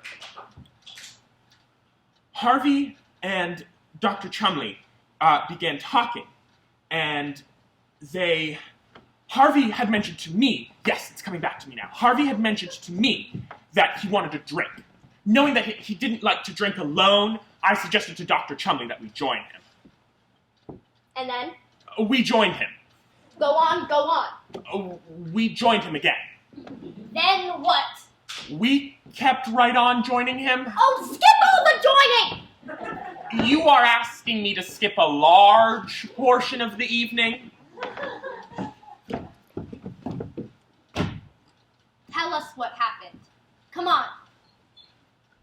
Please. Right. Yes. Well, Dr. Chumley and Harvey began talking some more, and they were having a conversation. It was quiet at first, but then it became quite heated, and Dr. Chumley even raised his voice. Yeah? Why? Well, Harvey seemed to think that Dr. Chumley should take some financial responsibility for all of that joining, but Dr. Chumley didn't seem to want to do that. I can believe that part of it. Let him talk. See how far he goes. This guy's got guts. Well, I didn't want any trouble, so I agreed to take the whole bill. Harvey and I, we go down to Charlie's quite often, and the proprietor is a fine man with a very interesting outlook on life. And then the other matter came up. Cut the damn double talk and get on with it. Mr. Wilson, you are a very sincere type of man, but I kindly ask you not to use language like that in the presence of Miss Kelly. You're right, Dowd, and we're sorry. You say the other matter came up? Yes, there was a beautiful blonde woman, a Mrs. Smethels, a Mrs. Smethels, seated in the booth next to us with her escort. Dr. Chumley went over to her and sat down with them and introduced himself, saying that he had met the woman before in Chicago. Then Mrs. Smethels' escorted Dr. Chumley back to us, saying that it would be better if he minded his own affairs. Does he have any? Does he have any what? Does he have any affairs? Mr. How Dowd, would I know? Mr. Dowd, we're all so worried. Can you please hurry? Yes. Well, then Dr. Chumley suggested to Harvey that they go together down to Bessie's barn dance. Harvey didn't seem to want to do that. I think he would have rather gone to Eddie's. While they were arguing, I went to the bar to get another drink, and when I came back, they were gone. Where did they go? I mean, where did the doctor go? I don't know. I had a date out here with Miss Kelly and Dr. Sanderson, and so I got out here as quickly as I could. Although I hope that later in the evening we might run into Harvey and the doctor and make a party of it.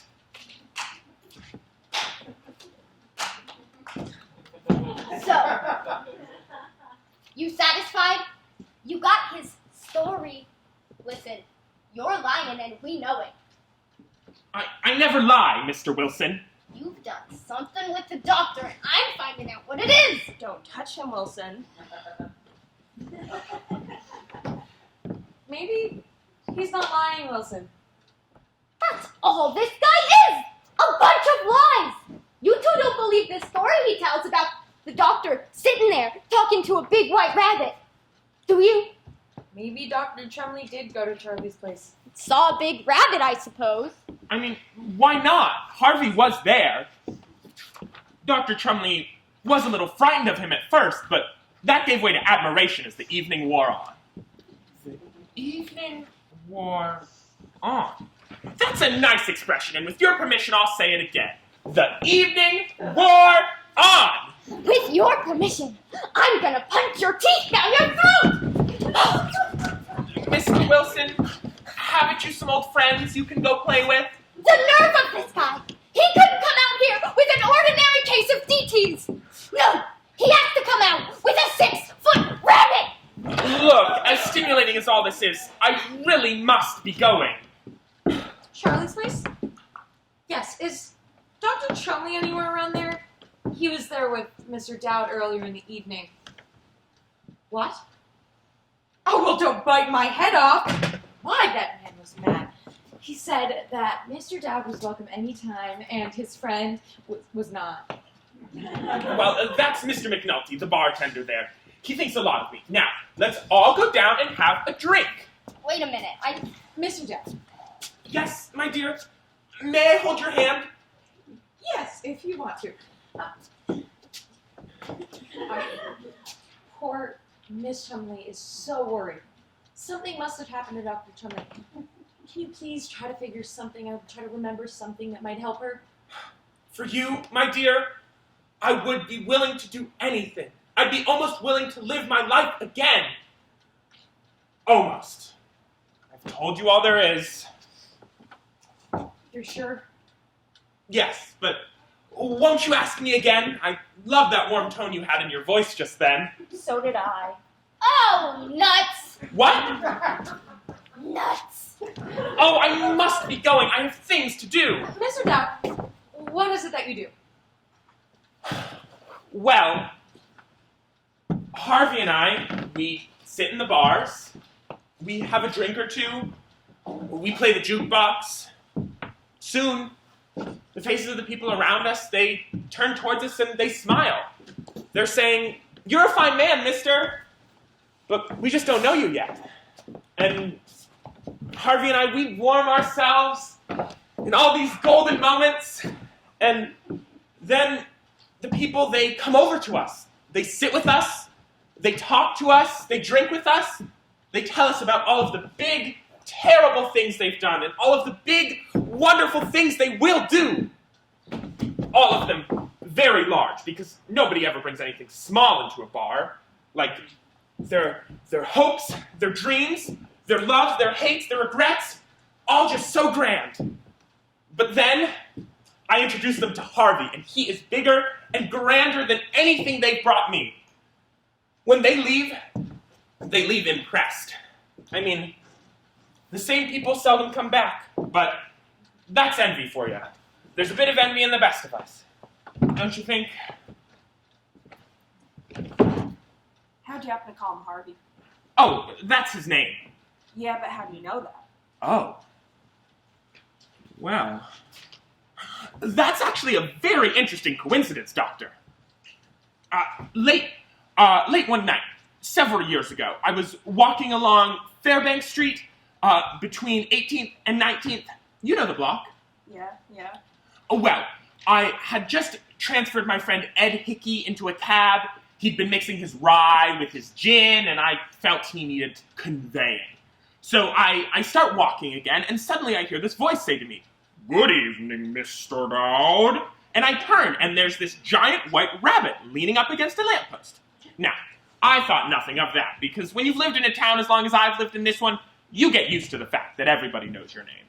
So, naturally, I go over to him and start talking to him. He says, "My, was Ed Hickey spiffed tonight, or am I mistaken?" And of course, he was not mistaken. I mean, I think the world and all of Ed, but he was spiffed. So, we start talking, and finally I say to him, "You have the advantage over me. You know my name, but I don't know yours." And so he says right back to me, "Well, what name do you like?" Now, I didn't have to think for a minute. Harvey has always been my favorite name. So that's what I say. I say, "Harvey." And now, this is the interesting part of it all, Doctor. He says to me, "Well, my name happens to be Harvey. What a coincidence." What was your father's name, Dowd? John Frederick. Dowd, when you were a child, you had a playmate, didn't you? Yes, didn't you, Doctor? What was his name? Vern McElhenney. Did you know the McElhenneys? No. No. A shame. There were a lot of them, and they circulated. Wonderful people. Dowd, think carefully. Wasn't there someone, somewhere, sometime, whom you knew of the name Harvey? Wasn't there anyone you knew? No, not at all, Doctor. Come on, Wilson. Let's take Mr. Dowd upstairs now. I'm taking him nowhere. You've made this your show. You run it. Letting him sit there, forgetting all about Dr. Chumley. Okay, it's your show. You run it. Fine. Come on, Outwood. All right, Doctor, but I'm afraid I can't visit with you for very long. I promised I would take Harvey to the floor show.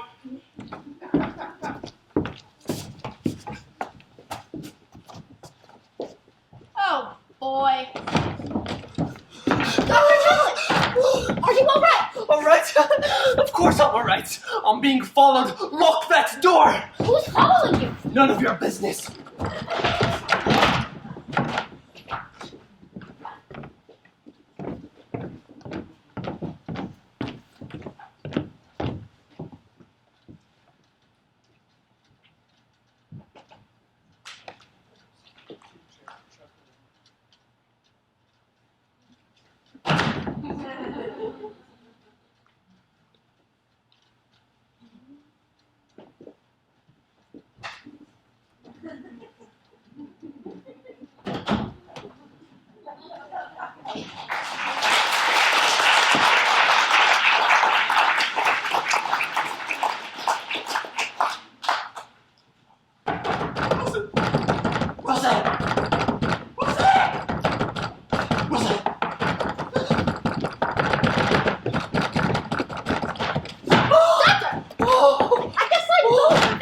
I went out through my window. Wilson, don't leave me. No, Doctor. Get that man down out of here. Yes, Doctor. No, don't leave me. But you just... Dumpy, on the telephone.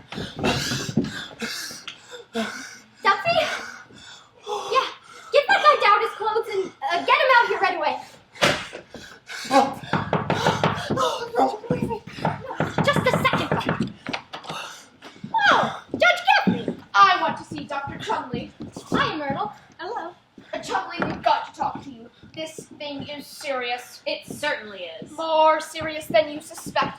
Where can they go to talk? Oh, not in there. The doctor doesn't want you in his office. No, sir. Fine then. Sit down, Dr. Chumley. Sit down, Mother May. Sit down, Dr. Chumley. Sit down, Myrtle May. No, Wilson, don't leave me, please. Please don't leave me. Now, Chumley. These are my notes. The facts. Can anybody hear me? We can all hear you. Is that good? Now then, Dr. Chumley, have you ever considered that there might possibly be something like this rabbit Harvey? Of course there isn't, and anyone who thinks so is crazy. Don't look at me like that. There's nothing funny about me. I'm like my father's family. They're all dead. Now then, my client, the plaintiff, Miss V. Louise Simmons, swears that on the morning of November 2nd, while standing in the kitchen and hearing her name called, she turned and saw this great white rabbit, Harvey. He was staring at her. Resenting the intrusion, the plaintiff made certain remarks and drove the creature from the room. He went. What did she say to him? She was emphatic. The remarks are not important. I want to know how she got this creature out of her sentence home. I hate to have you tell him, Judge. It isn't a bit like Mother. Quit stalling. Let's have it. Fine. She looked him right in the eye and exclaimed in the heat of anger, "To hell with you!" To hell with you. And it went. Yes, it went, but that's beside the point. The point is it perjury or is it something we can cope with? I ask for your opinion, Doctor. Ruthie, I'm looking for you all over. Dr. Sanderson!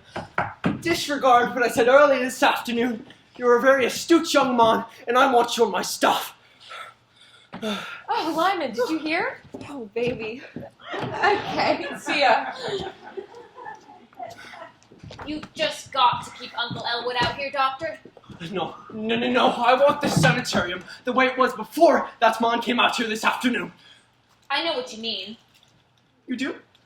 Well, it certainly gets on anyone's nerves the way Uncle Elwood always knows what's going to happen before it happens. Just this morning, for instance, he told us that Harvey told him that Mrs. McElhenney's Aunt Rose was going to drop in on her unexpectedly tonight from Cleveland. And did she? Did she what? Aunt Rose! Did she come just as Harvey said she would? Oh yes, those things always happen just as Uncle Elwood says they will. But what of it? What do we care about the McElhenneys? You say this sort of thing happens often? Oh yes. And isn't it silly? Uncle Elwood says that Harvey tells him everything, that Harvey knows everything. How could he, when there's no such thing as Harvey? Oh, fly specks.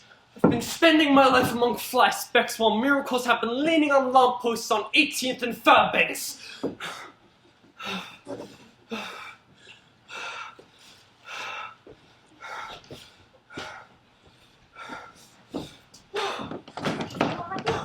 No. Oh, good. Nobody here but people. Mother, you promised you wouldn't come out here. Well, good evening. I brought Elwood's bathrobe. Why are you all just sitting down here? I thought you'd be committing him. Sit down there, girl. I'm not sit down there. How about you and me stepping out Saturday night, Myrtle May? Absolutely not. I'm sorry. Is it settled? It will be. Doctor, may I give an opinion? Yes, do by all means. His opinion? That's the doctor with the eyes. Doctor, it's my opinion that Elwood P. Dowd is suffering from a third-degree hallucination, and the other party is a victim of autosuggestion. I recommend Strock Formula number 977 for him and bed rest at home for... You do? That's my diagnosis. Mr. Dowd will not see this rabbit anymore after this injection. We've used it in hundreds of psychopathic cases. Psychopathic cases? Don't you call my brother a psychopathic case? We've never had anything like that in our family. If you didn't think Uncle Elwood was psychopathic, why did you bring him out here? Where else was I supposed to take him? I couldn't take him to jail, could I? Besides, it's not your uncle's fault. Of all the people in this town,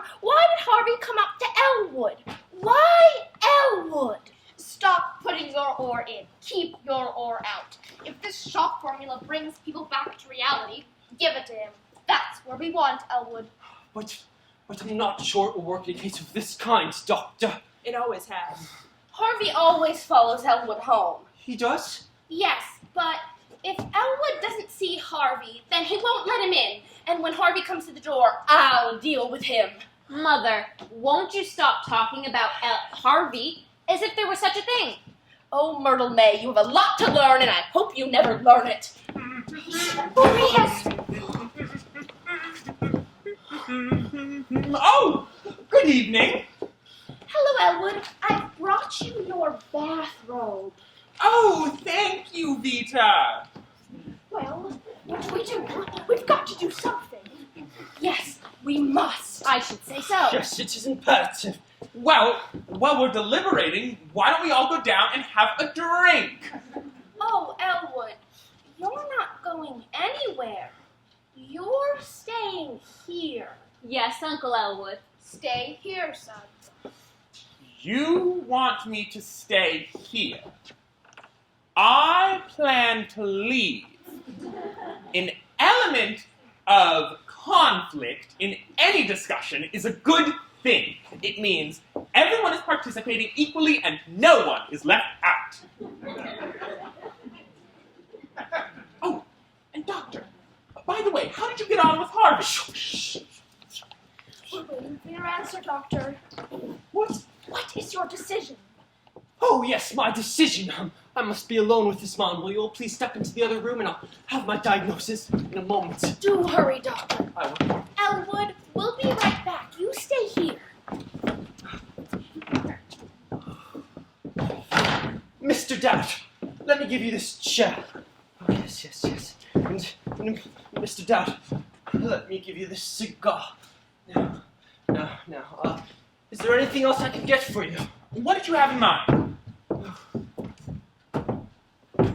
Mr. Dad, what kind of man are you? Where do you come from? Did I not give you one of my cards? Where on the face of this tired old earth did you find a thing like him? Harvey, the puka? Is it true that he has a function? That he gets advance notice? I am happy to say he does. Harvey is versatile. Harvey can stop clocks. What? You've heard the expression, his face could stop a clock? Yes, but why? To what purpose? Well, Harvey says that he can look at your watch and stop it like that. And then you can go away wherever you like, with whomever you like, for as long as you like. And then, when you come back, not a second will have ticked by. You mean that he actually... Einstein has overcome time and space. Harvey has overcome not only time and space, but any objections. And is he willing to do this for you? I mean, he has always been. I've just never been able to find somewhere I'd rather be. I always just have such fun wherever I am, whomever I'm with. I mean, I'm having fun with you right now, Doctor. Corona, Corona. I know where I'd go.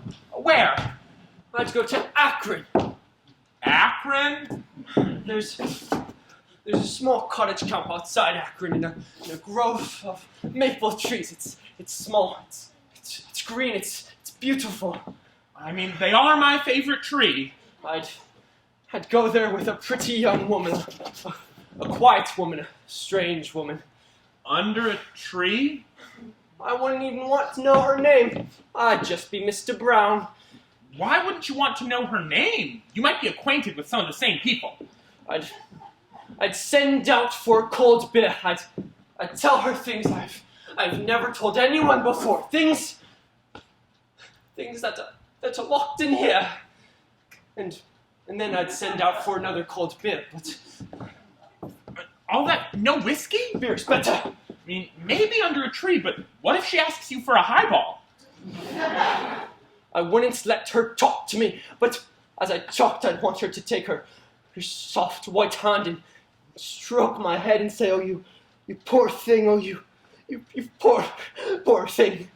How long would you like this to go on for? 2 weeks. Wouldn't that get monotonous? Just 2 weeks of Akron, cold beer, and poor thing? No, no, it would not. It would be wonderful. I can't help but feel like you're making a mistake with not letting that poor girl talk to you. I mean, if she's gotten around at all, she'll have picked up some very exciting little gossip items. Cold. And I know you're making a mistake with all that beer and no whiskey, but it's your 2 weeks. Cold beard acrid in one last fling. God, man. Doctor, would you like to lie down for a little bit? No, Mr. Doubt, I'm perfectly fine. Now tell me, would he do this for me? He could, and he might. I've never heard Harvey say a word against Akron. Yes? But, Doctor, on that matter, where is Harvey? Why? Don't you know? Well, the last time I saw him, he was with you. Uh, Oh, he's waiting for me down at Charlie's. Oh, yes, that's it. He's down at Charlie's. Excuse me a moment, Doctor. No, Mr. Doubt, not in there. I'm sorry. I just couldn't leave without saying goodbye to my good friend, Dr. Sanderson. Mr. Doubt, Dr. Sanderson is not your friend. None of those people are your friends, but Dr. Chumley is your friend. And I'm Dr. Chumley's friend, too. This sister of yours is at the bottom of this conspiracy against you. She's trying to persuade me to lock you up. Earlier this afternoon, she had your commitment papers drawn up. She has the power of your attorney and the key to your safety box. She wants you to stay here. My sister did all that in one afternoon? My God, Vita is certainly a whirlwind. What God, man? Don't you have any righteous indignation?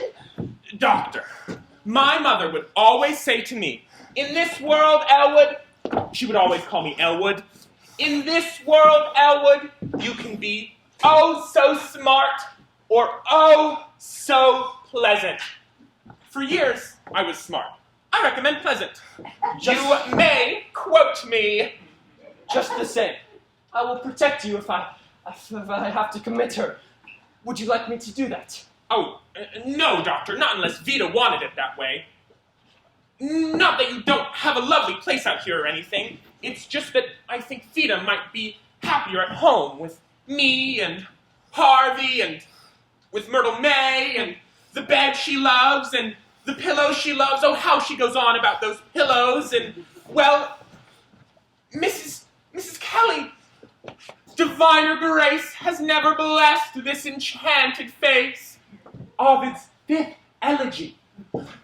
My dear, you'll never look lovelier. Oh, and he'll never feel happier, Mr. Dowd. I just know it. Well, Yes, Doctor. I wonder if I'd be able to remember any more of that poem. Say, this rabbit gag must be a good one. Kelly's never kissed me. Oh, Mr. Wilson, from man to man, Ovid has always been my favorite poet. Okay, buddy. You're discharged. This way out. Wilson, get your hands off of this man. What? Apologize to Mr. Doubt. Paul! The guy with the rabbit? Apologize. I apologize. This is the door. Oh, thank you. If I leave, I'll remember. Oh, wait, Mr. Doubt, do women often come up to you and kiss you just the way Mr. Doubt did just now? You mean Miss Kelly? Oh, yes. Well, I mean, on occasion, from time to time, Yes? and I encourage it too. To hell with decency. I've got to have that rabbit. Dr. Sanderson! Just a moment, Dallas. Doctor, do you agree with my diagnosis? Yes, call them all in. Mrs. Simmons, Judge Gaffney, would you come in here for a moment? Is it settled? Yes, I find I concur with Dr. Sanderson.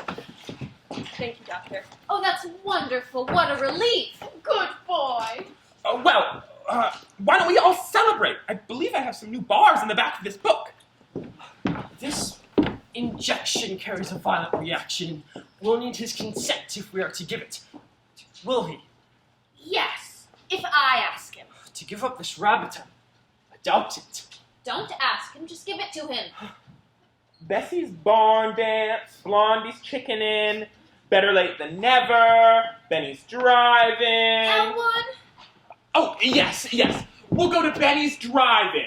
But we should call ahead for a table. How many of us will there be, Vita? 1, 2. Oh, I'm sorry. Elwood? Mr. Dowd, I have a formula for you, 977. It will be good for you. Will you take it? Elwood, you won't see the rabbit anymore. But you will see your responsibilities, your duties. Doctor, if this is your formula, I'm sure it's a very good thing. And if I happen to run into anyone who might need it, I'll be sure to recommend it to them. As for myself, I won't be wanting it. You see what I have to put up with? Elwood, I'm your sister, and you're my brother, and I've known you for a very long time, and I love you. I've only ever wanted the best for you. That Harvey never wanted the best for you. He makes a fool out of you, Elwood. Don't be a fool. I won't be. All I'm trying to say is that, you could really be somebody. I mean, you could be sitting on the Western Slope waterboard right now if you'd only just go over and ask. Well, if that's what you want, Vita, Harvey and I will go over and ask tomorrow. Tomorrow. I never want to see another tomorrow. Nobody will come to the house. We don't have any social life. We don't have a life at all. Myrtle May and I are both miserable. I want to die. Or maybe you just don't even care.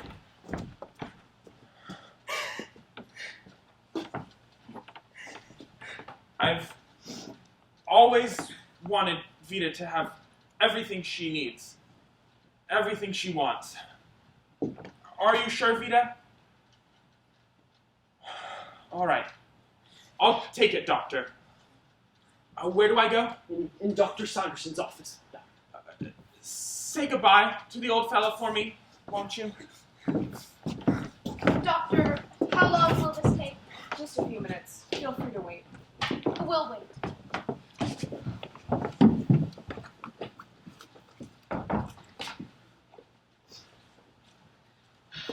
Just a few minutes. Just a few minutes. Now, Mother, don't fidget. Oh, how can I help it? How stunning. Mother, could you see me in a house coat of this material? Yes, dear, but let me get a good night's sleep first. Come in. What do you want? Oh, there you are, lady. You hopped out of my cab without paying me. Oh, I'm so sorry. How much was it? $2.75. $2.75. Oh, I can't seem to find my coin purse. Myrtle, do you have $2.75 I could borrow to pay the man? No, I spent that money Uncle Elwood gave me on my new hairdo for the party. Oh, shoot. Judge, do you have money I could borrow to pay the cab driver? Sorry, nothing but a check. Oh, Dr. Chumley, do you happen to have any money I could borrow? I don't have my coin purse and I need to pay the cab driver. I haven't got my wallet. No time to get it now. I have to get on with this injection. I'm sorry. I don't have any money to pay you, but my brother does. But he's getting an injection right now, so you'll have to wait a couple minutes. You're gonna get my money from your brother, who's in there getting the stuff they shoot out here. Yeah, but it'll just be a few minutes. Lady, I want my money now. It'll just be a few minutes, I said. And besides, I want you to drive us back to town when he's done anyway. I told you I want my money now, or I'm nosing the cab back down to town, and you can wait for the bus at 6 in the morning. Well, of all the pig-headed, stubborn things. I should say so. What's the matter with you? Nothing that $2.75 won't fix. So unreasonable.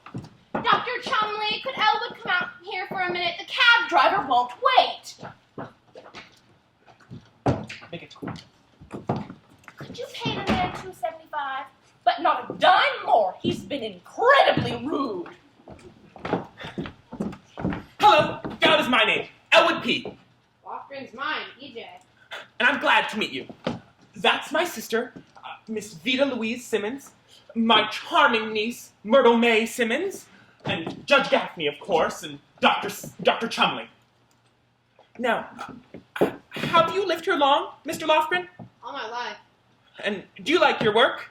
It's Fine. I've been working with Apex Caps for 15 years. My brother Joe's been working for Brown Caps for nearly 12. Oh, now, that's interesting. You've been driving for Apex and your brother Joe for Brown.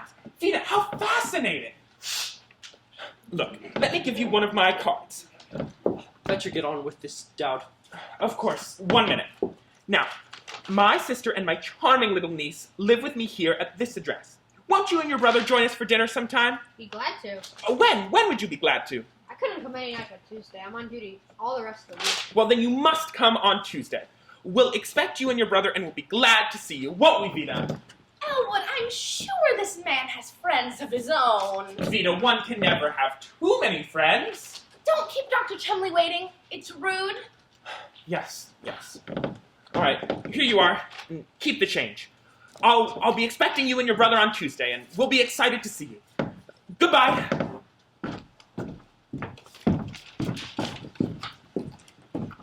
Sweet guy.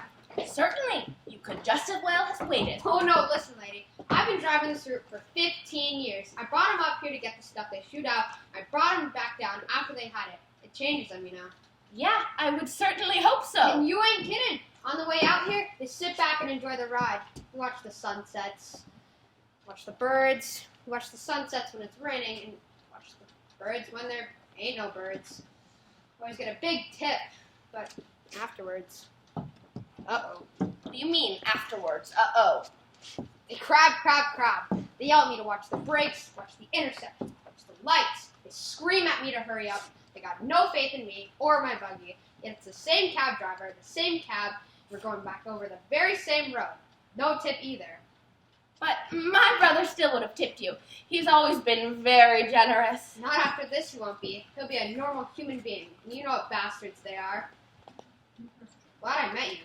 I guess I'll go wet the cab.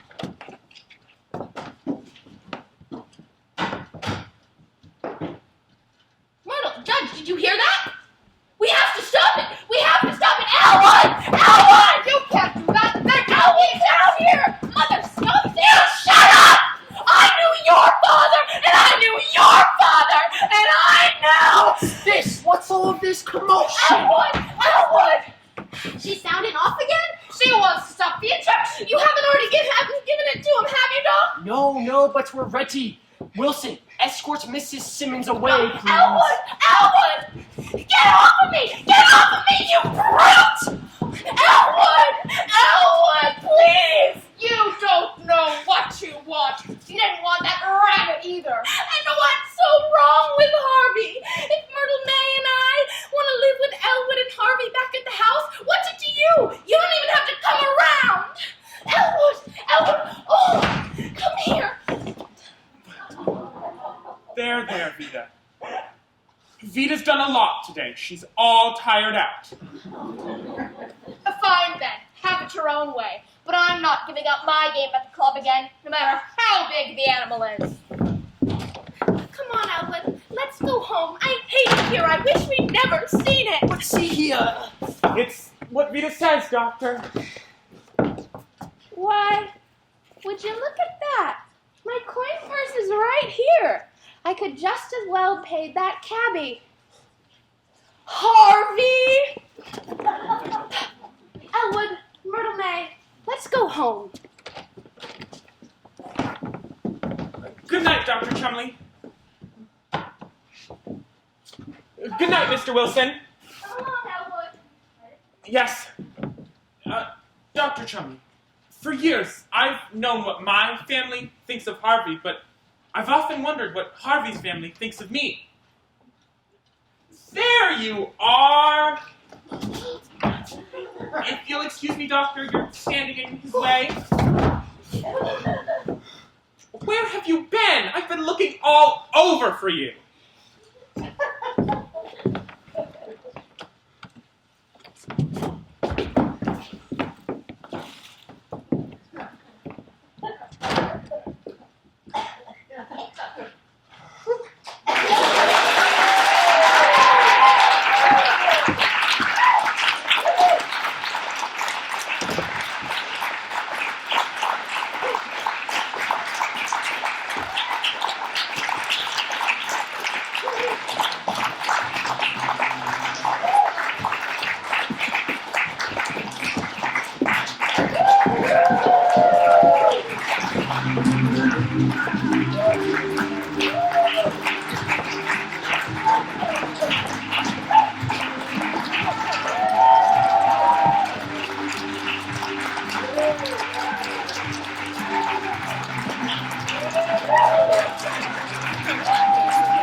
wonderful directors, Catherine and Ryan, if you could up here. I think everybody right.